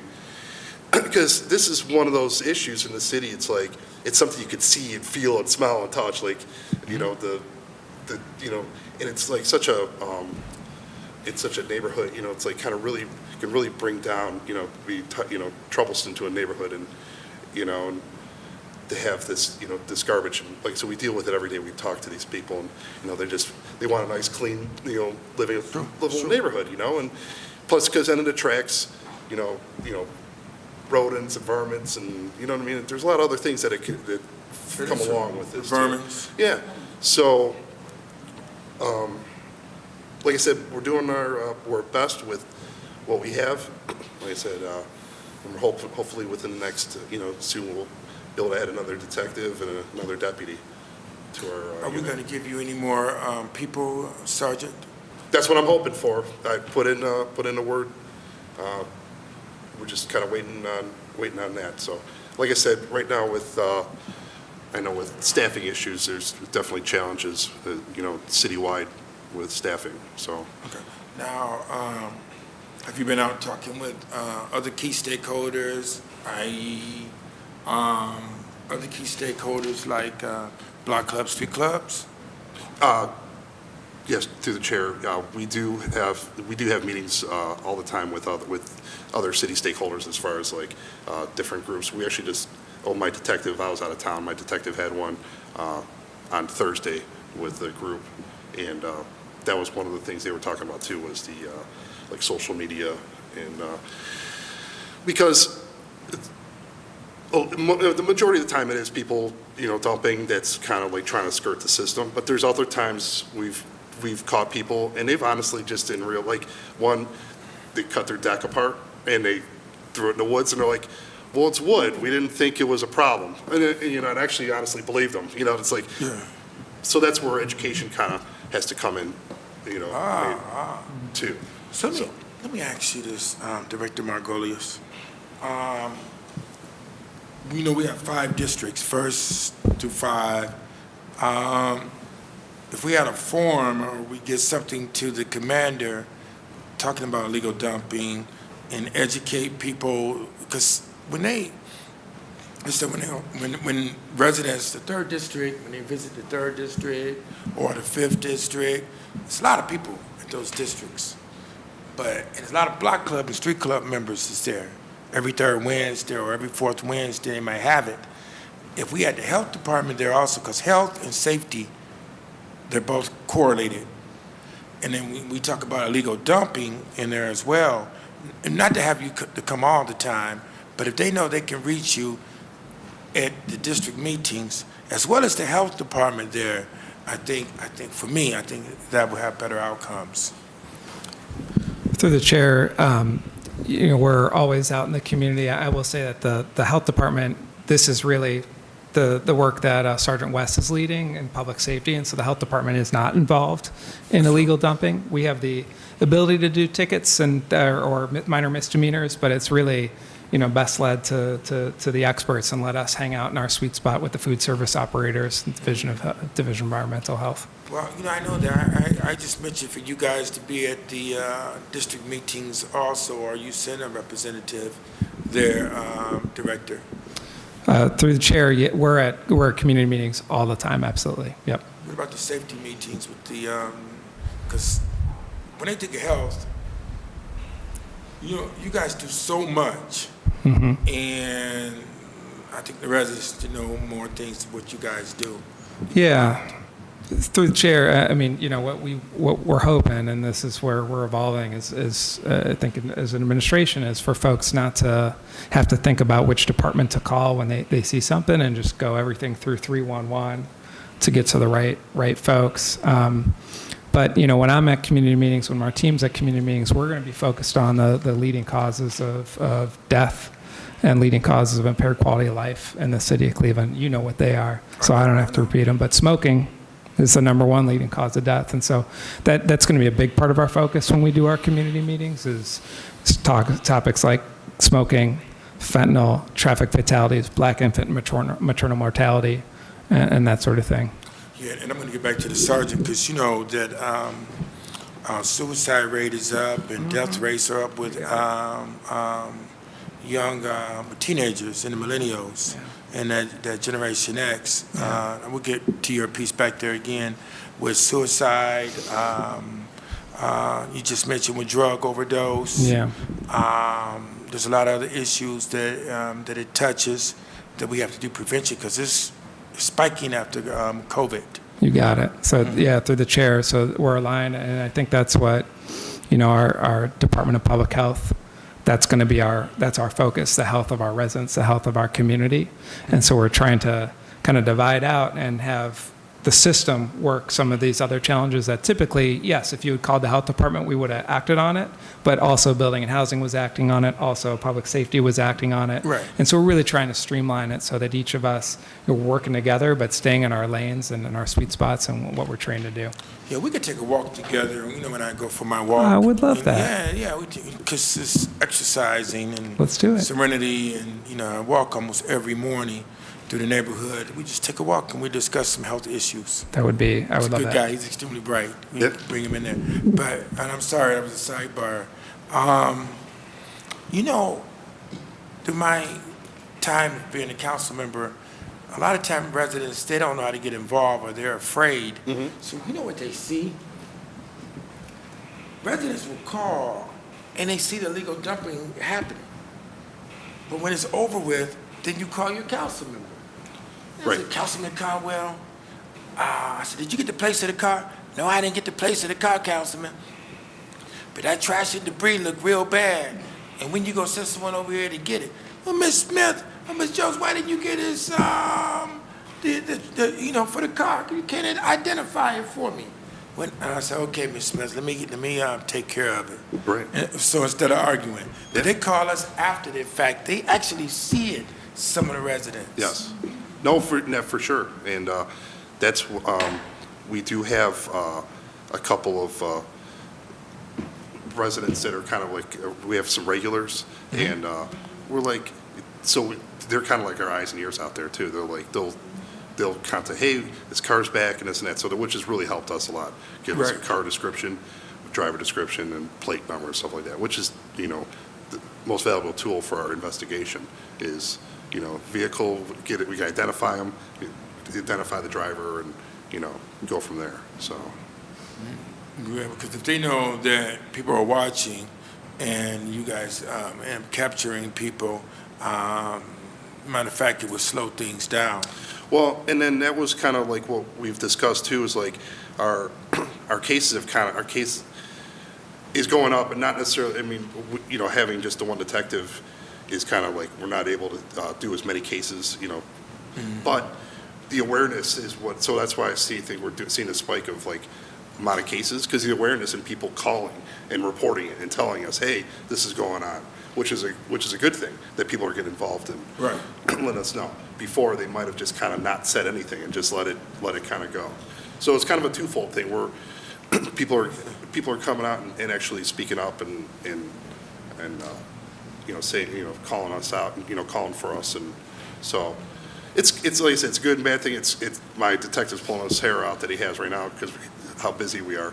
But again, we do our best. So we try to prioritize as far as what we have. If we have any solid evidence, that's the one we'll go first, kind of like just to, Your council member gets blamed for that when it's trash and debris there.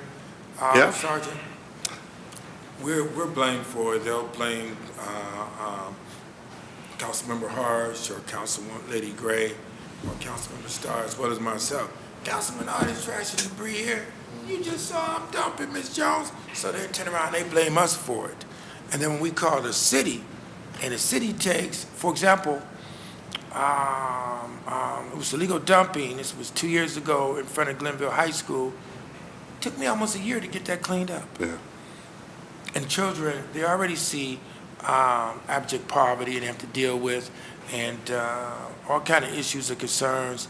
And then when they come out and they see the trash and debris in front of their schools, and it's trash and debris, it breeds crime, even more crime in the area because it looks like you don't care. But the person that get blamed for it is Councilman Starr or Gray. They blame us for it. And you feel bad too because you blame for it so many times. Right, through the chair. Completely understand. Like I said, it's such a major quality of life issue. It really is. Just like you said, it's like, it kind of, it's that, it gives that sense of that neighborhood. It's like, what, that, like you said, the little kids are running around seeing this piles of trash. You don't see that in other communities. You don't see it. You don't see it there. And then there's the cost of it. I mean, we don't have an updated number yet, but to clean up for a two-man crew for the city to clean up some of these sites is like $1,000. You know what I mean? Like, so we're talking some real money that's also affecting the city too that way. With these cleanups. So that's why I feel like it'd be the more we're able to have successful investigations, successful Because it costs us, colleagues, I reach out to Cork Community Service. So, when they're beating me up, I try to get it cleaned up before we go to community meetings because they'll tear me up behind the illegal dumping. So I reach out to Cork Community Service, Paul Cloder, and I get Paul Cloder, he'll send his crew out there and they'll clean it up for me and I'll bring a dumpster because if I have to wait on the city to do it, it'd be a year or two later. And I can't take those beat-ups for a whole year or two later. And they're crushing me, man, talking about me badly in the barbershops, in the stores, everywhere, because we get blamed for that. Yeah. So I reach out to Cork Community Service and give them a dumpster, get it done. But right after it get cleaned up, guess what? They come and they redump again. Yeah. Redump again, the same spot. And I know people see them doing that. And that's where we're at because this summer, I don't want my colleagues to get beat up about this illegal dumping. And because we get so many calls, we have a lot of things we have to deal with, but I got to do prevention on it. And the city shouldn't take so long. It's not, you're doing the policing, but we shouldn't take so long to get it cleaned up. It hurts. It really hurts. We got to get that stuff done. Any other questions from any of my colleagues? Councilman Starr? Yes. Thank you, Chair. I would definitely ask to the Chair, to the Director, with dealing with this illegal dumping, and I believe it's under your department, or it's not in your department, no collab with health? Just for clarification. Yeah, through the chair to the councilperson, I'm here as a cheerleader, but it's really public safety, working with Public Works on the cleanup side. And so as you heard, they run a smooth operation with hidden cameras and the ability to, basically catch people in a way that we haven't been. And so we're really directing folks to them. And I think that is great. Thank you to the chair, to the director for that clarification. But one point that I would bring up is, You know, sometimes when you ride around the city of Cleveland on the weekends and you're out just getting things done and just really trying to go for leisure rides, one thing I noticed throughout the city of Cleveland is the amount of garbage and trash in certain just neighborhoods, streets, boulevards, and even like Opportunity Corridor. I think the culture is seeming almost welcome for people to be at a red light, and at that red light they just throw out the trash.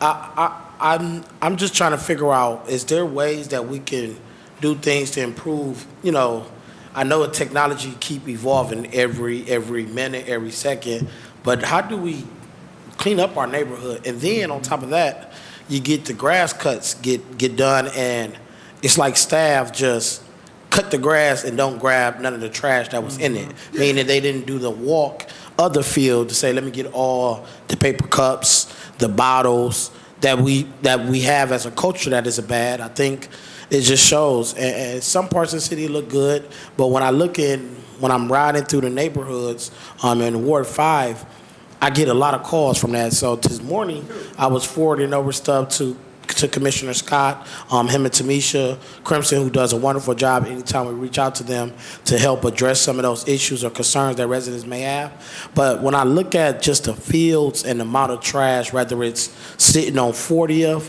whether sitting right there at the red light on 55th of Opportunity Corridor, or going east from Kinsman, up and down there, just trash, to then the illegal dumping of tires at Riddle to different locations. I'm just trying to figure out what kind of strategy can we do to help clean up our neighborhood a lot, because, you know, like when you come to these red lights and you just do a look to your left or your right, all you see is trash just everywhere. And don't let it go a weekend go by. Then you look up on Monday and be like, man, it's a whole bunch of trash. Like everybody just partying. And debris. And debris. Like, so I'm just figuring out, is there some things that we could do, like a technology? I know there used to be these cameras flashing tickets and stuff that certain cities still do it, and we as a city do not. But is there a way to really, you know, use technology to catch these cars and license plates? And you know, I'm thinking of revenue and holding accountability as well, in which we can possibly send those tickets and it get put into their driving records. So when they got to renew their license, that money come back to the city for people that just just rolling through our neighborhoods and just start throwing stuff out the window. Like, if you look at the amount of garbage and trash in our neighborhoods, it's just unbelievable. And I'm just trying to figure out some points and some thoughts that I just had on my mind. So through the chair to illegal dumping, you know, how do we help you to be able to do the best that you can do? But also, I know you mentioned trying to hire some different individuals and different things like that. Like, as a council, how can we help you with illegal dumping? And then from the director as well as illegal dumping, if y'all could speak on just your thoughts on what we can do to help, you know, get our neighborhoods more cleaned up so people do not think it's just accessible for just trash dumping.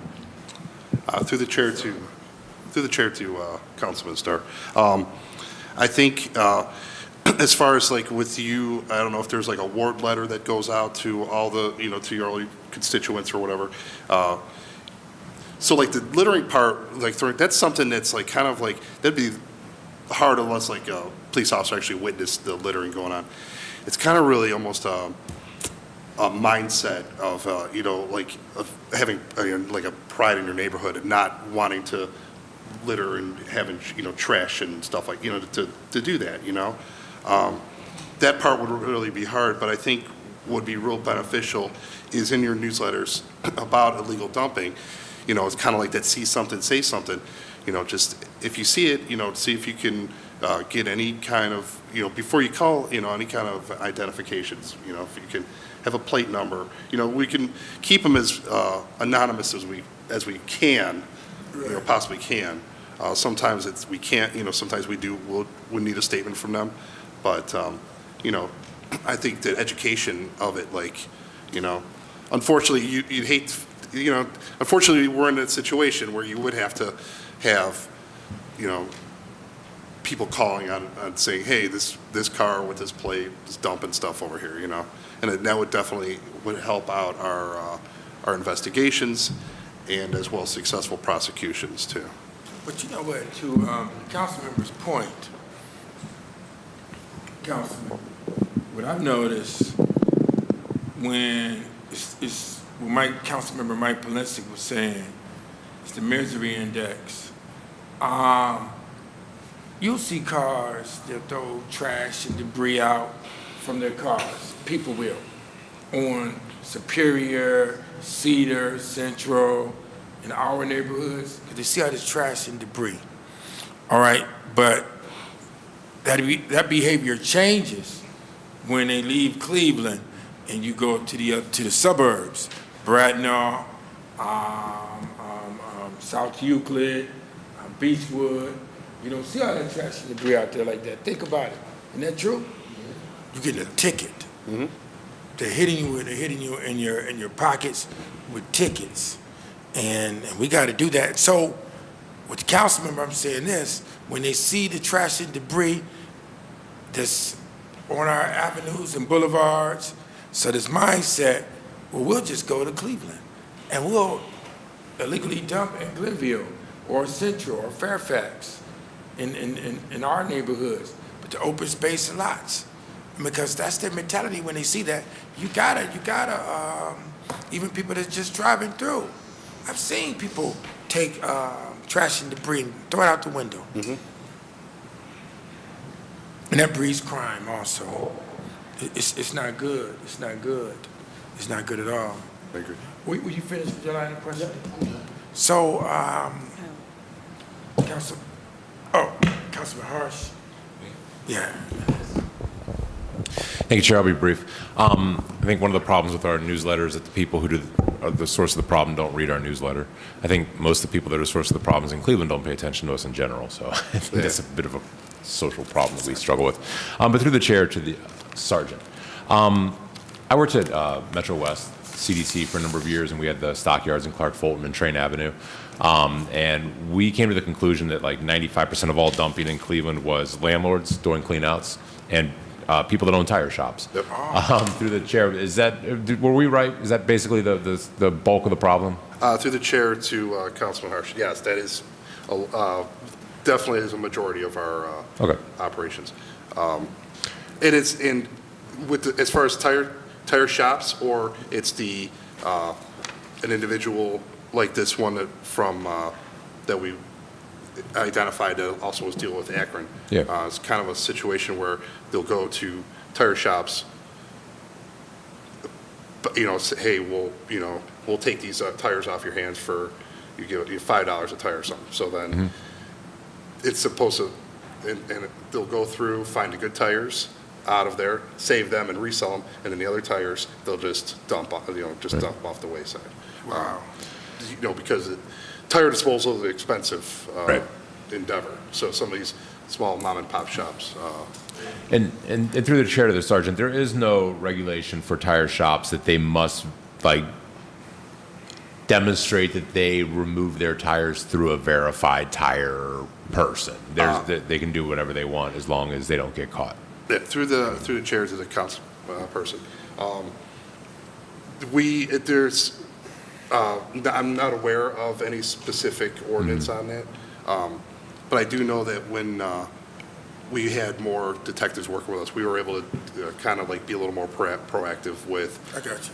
Prevention. Yeah, with the tire shops and the scrap yards and stuff like that. We just, like I said, unfortunately, right now we're kind of just swamped right now. So through the chair to the sergeant, where I'm really going with this is that, for years I always thought that the solution to this problem would be to open up the Ridge Road transfer station and just allow the people that were going to dump somewhere anyway, dump there, because it's easier to deal with all in one location. But the people down at Ridge Road, through the chair to the sergeant, always told me, if you do that, then every landlord in Northeast Ohio will take advantage of it, and we will have all the dumping from all of the county at Ridge Road and not just the landlords in Cleveland, because the problem from dumping is more than just people in Cleveland. Through the chair to the sergeant, does that seem like an accurate assessment? Through the chair to Councilman Harsh, that definitely would be a challenge with that, absolutely. Because a lot of these, not a lot, but there's definitely a big spots of the dumps that weren't even from Cleveland, they're from out of the city. Right. So, I don't know what we can do. I know there has been issues with like our transfer station hours. Sometimes aren't always conducive. Some people that we've caught in the past have said, well, we went to the transfer station and they were closed, so we just had to get rid of it because we had another job in the morning, and so we dumped it. You know what I'm saying? So that's also been discussed too, is the transfer station hours, operations. Excellent point. Through the chair, we always knew that stockyards got beat up on by dumping because it was right next to the transfer station. And somebody who went to the transfer station and got turned away would just head north and find some place on Store where there's an empty lot. And then we've also got the problem on the near west side, at least, of what we affectionately call Jackass Hill, where you can just start at the bottom, drop your bed, and just drive really fast up the hill, and everything will fall out. And every couple of weeks, that road is blocked and needs to be cleaned because somebody had this brilliant idea. So through the chair to the sergeant, I guess my question is, aside from more personnel in your department to actually catch people and prosecute them, are there other preventative measures that you can think of that might be sort of common sense that Cleveland could employ to try to just to reduce the incentive for people to illegally dump? And I know that there's changing hearts and minds, but that's hard. Is there anything that could be an easy or sort of a more obvious one to you that is like you go to work and you're like, why didn't they ever blah blah blah? Through the chair to Councilman Harsh, we've definitely had seen success with like our signage that we have that's been deployed as far as like kind of keeping people aware. Signage works? That we're watching. There's definite certain areas spots that we've gotten pretty good results out of. Okay, keep that in mind. Okay, and very hilarious story through the chair. Your unit prosecuted somebody who dumped on train, who was an accountant, who brought their old files in from Strongsville and included the social security numbers of their customers in the files that were recovered by your department. And I believe that person was prosecuted quite vigorously. Yeah. So oddly enough, we can throw an accountant from Strongsville into the list of people who dump in Cleveland. That's all. Thank you. That's it? Thank you. Council Lady? Yes, how you doing? Hello, Council Lady. Good. Could you go back and state your position again? I didn't get that. Chair to the sergeant. Through the chair to Councilwoman Gray, I am Sergeant West, and I'm the officer in charge of our Environmental Crimes Task Force. Oh, environmental. And from out of all district, chair to the sergeant, do you work like for all 5 districts? The chair to the councilwoman, yes, we all 5 districts, and when we do if we have a deputy assigned, we also will help assistant countywide also. Okay. And also, have you been, Chair to Sergeant, have you been to the 4th District meetings that they have at the Covenant Church on 119th and Kinsman every 4th Wednesday to facilitate the information to the residents over there? I think that will be inviting through our new Commander Brown. He has taken over Commander Cutt's position, and that meeting is live streamed as well. Through the chair to the councilwoman, what day was that? You said every... It's every 4th Wednesday. I can get the information to you from, Mr. Edwin Paris that work with community relations. Yes, yeah. He facilitates that, those meetings. Okay. So you can contact him, and I think that would be very inviting because you have a host of residents, could be sometime up to 30, 50, 60 residents, are at that meeting, and they have a lot of questions pertaining to illegal dumping, and since it's live streamed, per se, that would help everyone that's watching it and also there can help them with their questions, when it comes to illegal dumping, such as why the dumping is not picked up within 24 hours when they call. Right. because that is a huge concern of the process to the procedure, how the calls come in and how long it takes for the legal dumping, to be picked up. And some of the residents look at it when they call, they'll call the next day and say that legal dumping is still there. And it's kind of hard for all councils to communicate with them to let them know it's in a timely manner. And if they understand the process to the procedure from the beginning to the end, how your operation work with Public Works, then I think that'll be a good understanding, whereas they wouldn't have to be overly agitated about, why the dumping is still there, within 72 hours. Because sometimes they say it takes 3 to 30 days before that dumping is picked up, correct? Is that still true? Through the chair to Councilwoman Gray. Would we get an investigation, get a report or a call or whatever, and we go out and do our investigation, we have contacts through streets and through Parks and Recs, and we give them a list of sites that we request to get cleaned up. Some sites are cleaned up quicker than others. We're not on that end. I could definitely reach out to them and find out what the process is, and why some take longer than others. And then also, there's some of the districts that do have like community. I know we had a meeting in the 2nd district that have kind of like their own little thing going, that they have a cleanup crew and all that stuff that not even involved in the city. It's, that they have their own thing that they do. So, but this will, definitely we'll check out. I do know Commander Brown, and I'll reach out to him. Okay, thank you for that. And also, Chair, to Sergeant, when it comes to the cameras, are you part of that decision on whether cameras are placed all around in our wards? Through the chair to Councilwoman Gray. So our cameras are mobile, or our hidden trail cameras, and we will deploy them in spots that we identify as like hot spots. Because they're kind of like, it's always a moving, it's a very fluid situation where we'll get a spot and we'll see an uptick in activity in that certain spot. So that's where we'll deploy some of these cameras. Okay. We get a couple of tickets out of it or reports out of that, and then they'll move on. So then we'll identify a new spot where they go, and it just goes off of our reports and our complaints that we're getting. We're like, all right, this one's looking like it's picked up again, so we're going to put our cameras over in this spot. So. Okay, all right, thank you. And one last question. When the residents do send in a video of the illegal dumping, per se, do you receive the video from Public Works or from your commander? How does that work with the video?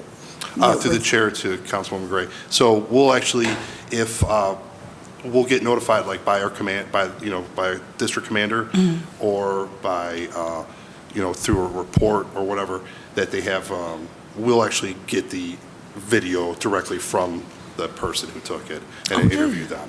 So yeah, we don't usually get like secondhand video, because we want to actually talk. We want to get the video, but we also want to interview the person who actually witnessed the dumping on it.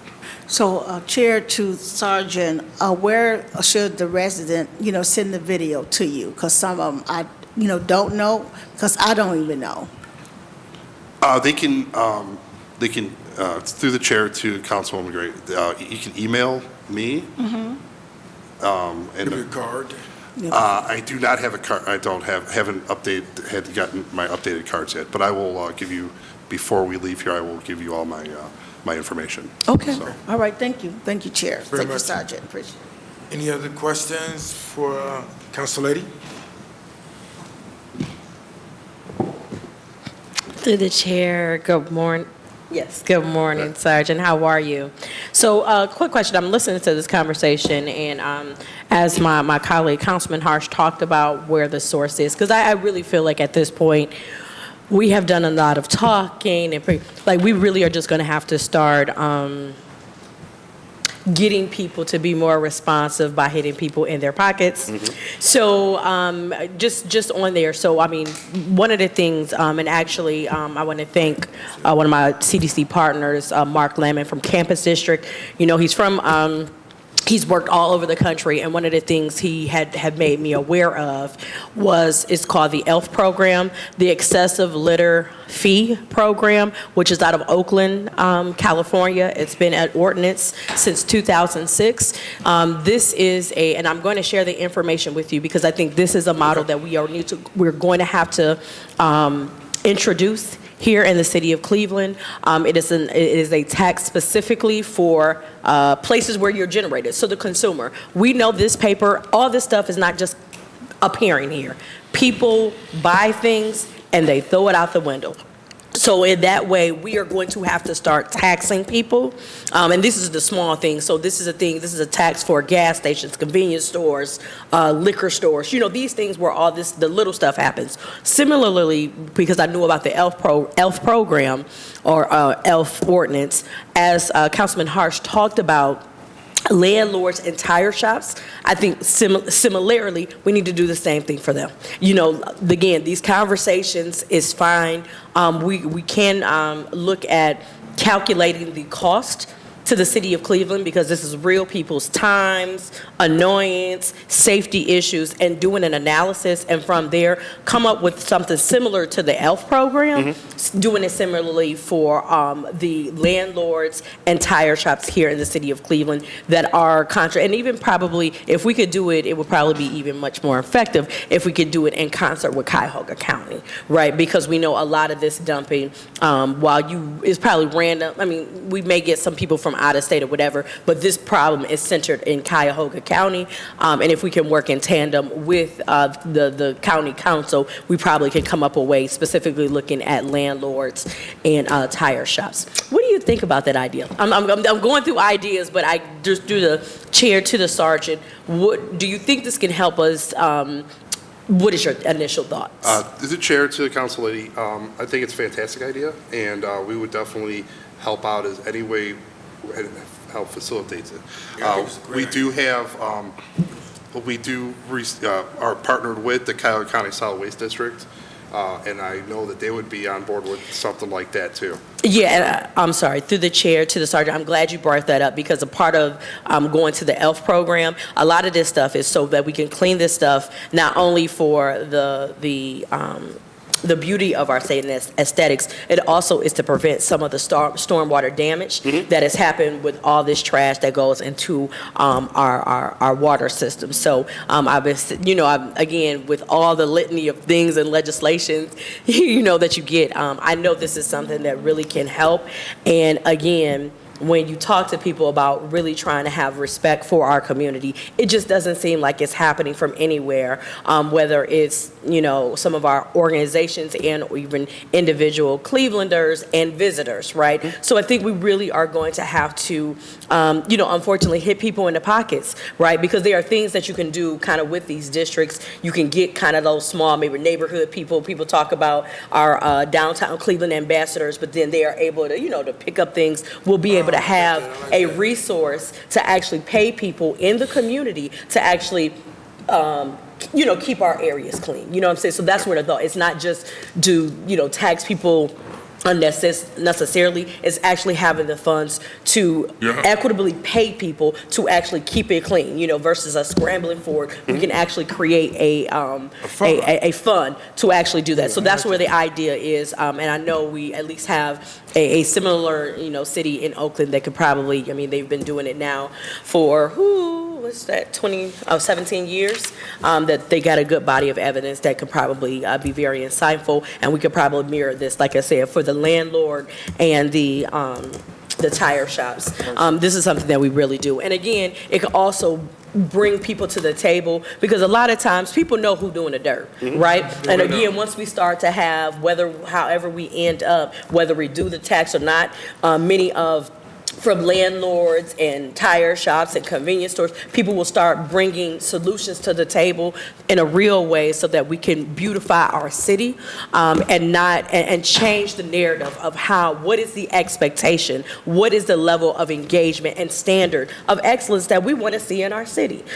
So I'm really looking forward to, and I'll find a way in my capacity, maybe this could be a good project for like an intern or something like that to help us with the drafting to get it done. And as we come back in the fall, we can still really start working on this. Okay? Through the chair to the council, it sounds like a fantastic idea. And like I said, we'll help out any way we can to facilitate something like that. And like I said, our partners with the Cuyahoga County Solid Waste would definitely be on board with that too. Okay. That's a great idea. Thank you. Council lady, put it together, you share the committee, and so we can try to move forward to have some outcome measures on it. Because it's tearing us apart. It's been tearing us apart for, let's say everlasting. So it really hurts. Any other questions to the sergeant? Hey, Sergeant, thank you very much. Can you, we're gonna need your information. Okay. So we can reach out to you when you get your cards. Can you just bring them to me and I'll give them to the other council members?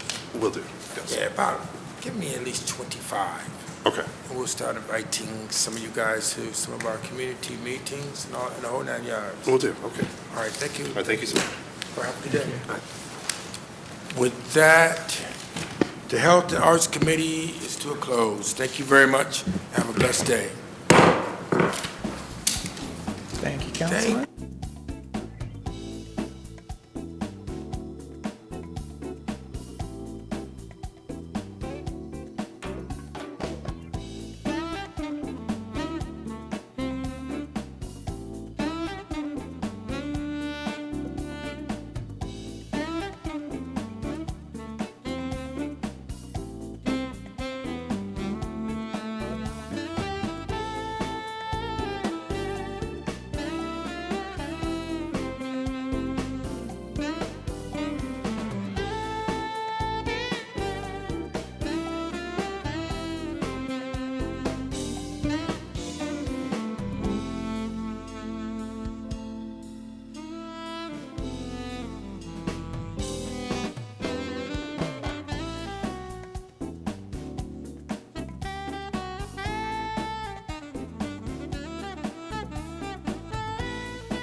Thrilled to be here, and looking forward to the solutions and the conversation that we have.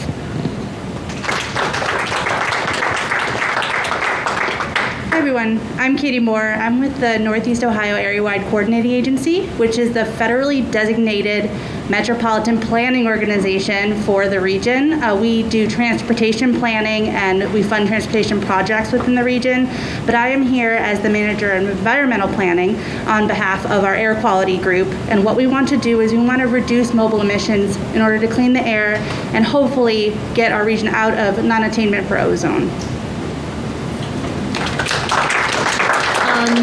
Thank you, everybody.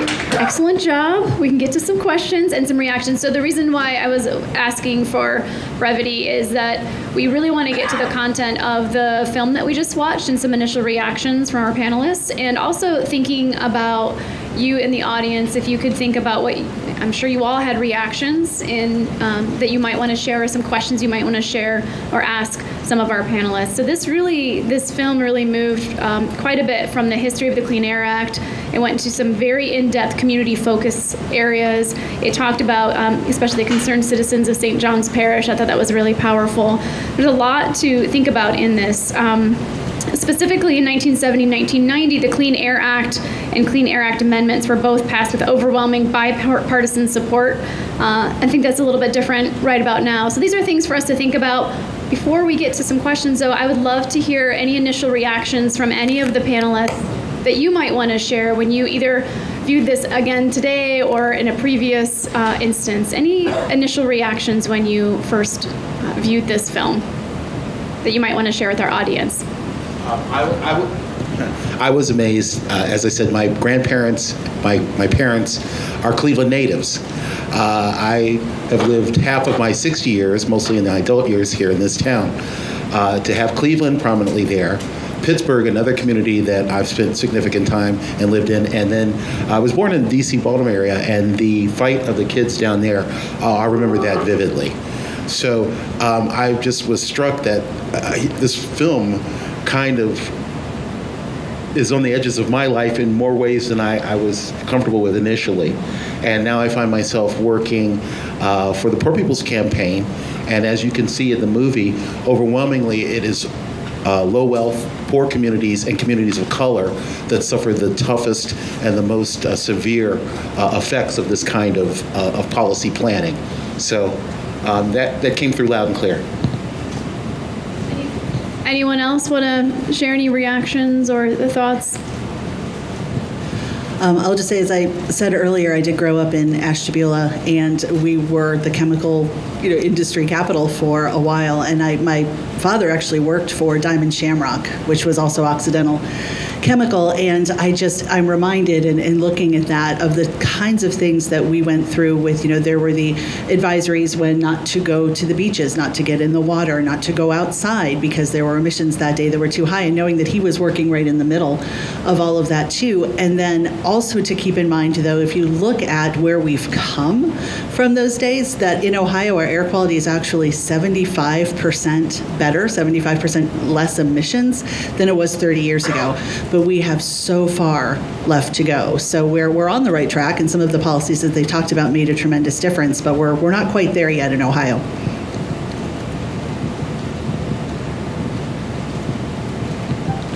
I think after I saw the video, it kind of circled around and put things in perspective of asthma. And I think that when I worked as an ICU nurse and I had the opportunity to work for the asthma center, I had no idea of the severity of asthma. So after I looked at the video and really saw how, air pollution, air quality makes asthma more severe, makes more exacerbations.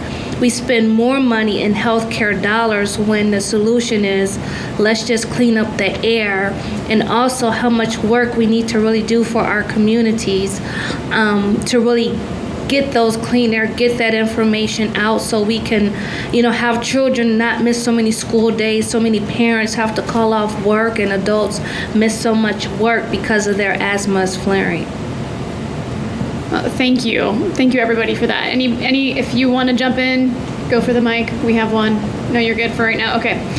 So thank you for sharing those initial reactions. And one of the things I also wanted to think about that they mentioned, and there's the impact of global events on U.S. policy and action. So I thought it was really interesting how some of the actions didn't happen during the Reagan administration, in particular in this film, until something happened in India. And then the sister plant was in Virginia. And then health is really the call to action. And youth is really the call to action that came loud and clear for me in this. But I think another thing that came out loud and clear, especially on the policy side where we started with the Clean Air Act, is that they said the genius of the Clean Air Act is for the first time, and you had to establish scientifically what measure of health was for each contaminant without regard to cost or technology. And that was a big departure, and it had bipartisan support. And as I mentioned, it feels a little bit different environment right now. So 1970, 1990, the Clean Air Act and the Clean Air Act amendments were both passed. From your perspective, and anyone please jump in on this, this is a question for the panelists. You're all part of different organizations that are advancing cleaner air in one way or another. What suggestions do you have for how we might remind people that clean air is a shared value historically, supported by both parties politically? All kinds of people benefit from clean air, and that everyone should care about protecting the air we breathe, regardless of whatever affiliation they might have. So what suggestions do you have for how we can remind people and tell that story? Any thoughts come to mind from your own organizations?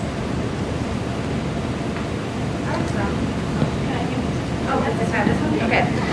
So one of the things that we're working toward is controlling the narrative around environmental protection, making it speak to that individual person, what they value, what they want to protect, what they want to preserve. And what we're finding is there's always something that ties clean air, clean water to someone's personal experience. So it's reaching out and figuring out what that is in order to have them create value around that resource and the importance of the cleanliness of that resource. And everyone has something, but it's being open to what that is and letting it be different than yours.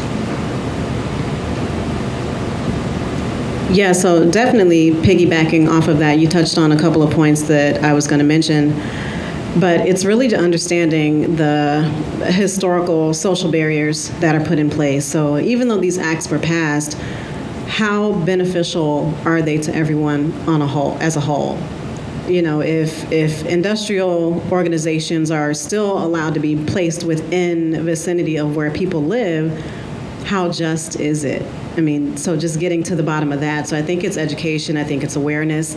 I think it's being realistic about the fact that everybody goes through something. So how can everyone come to the table to really talk about that and be respectful of everyone else's experience? So starting the dialogue and keeping it going. Yeah, Katie touched on something that's near and dear to our heart in the campaign. We believe that you have to change the narrative. And we also believe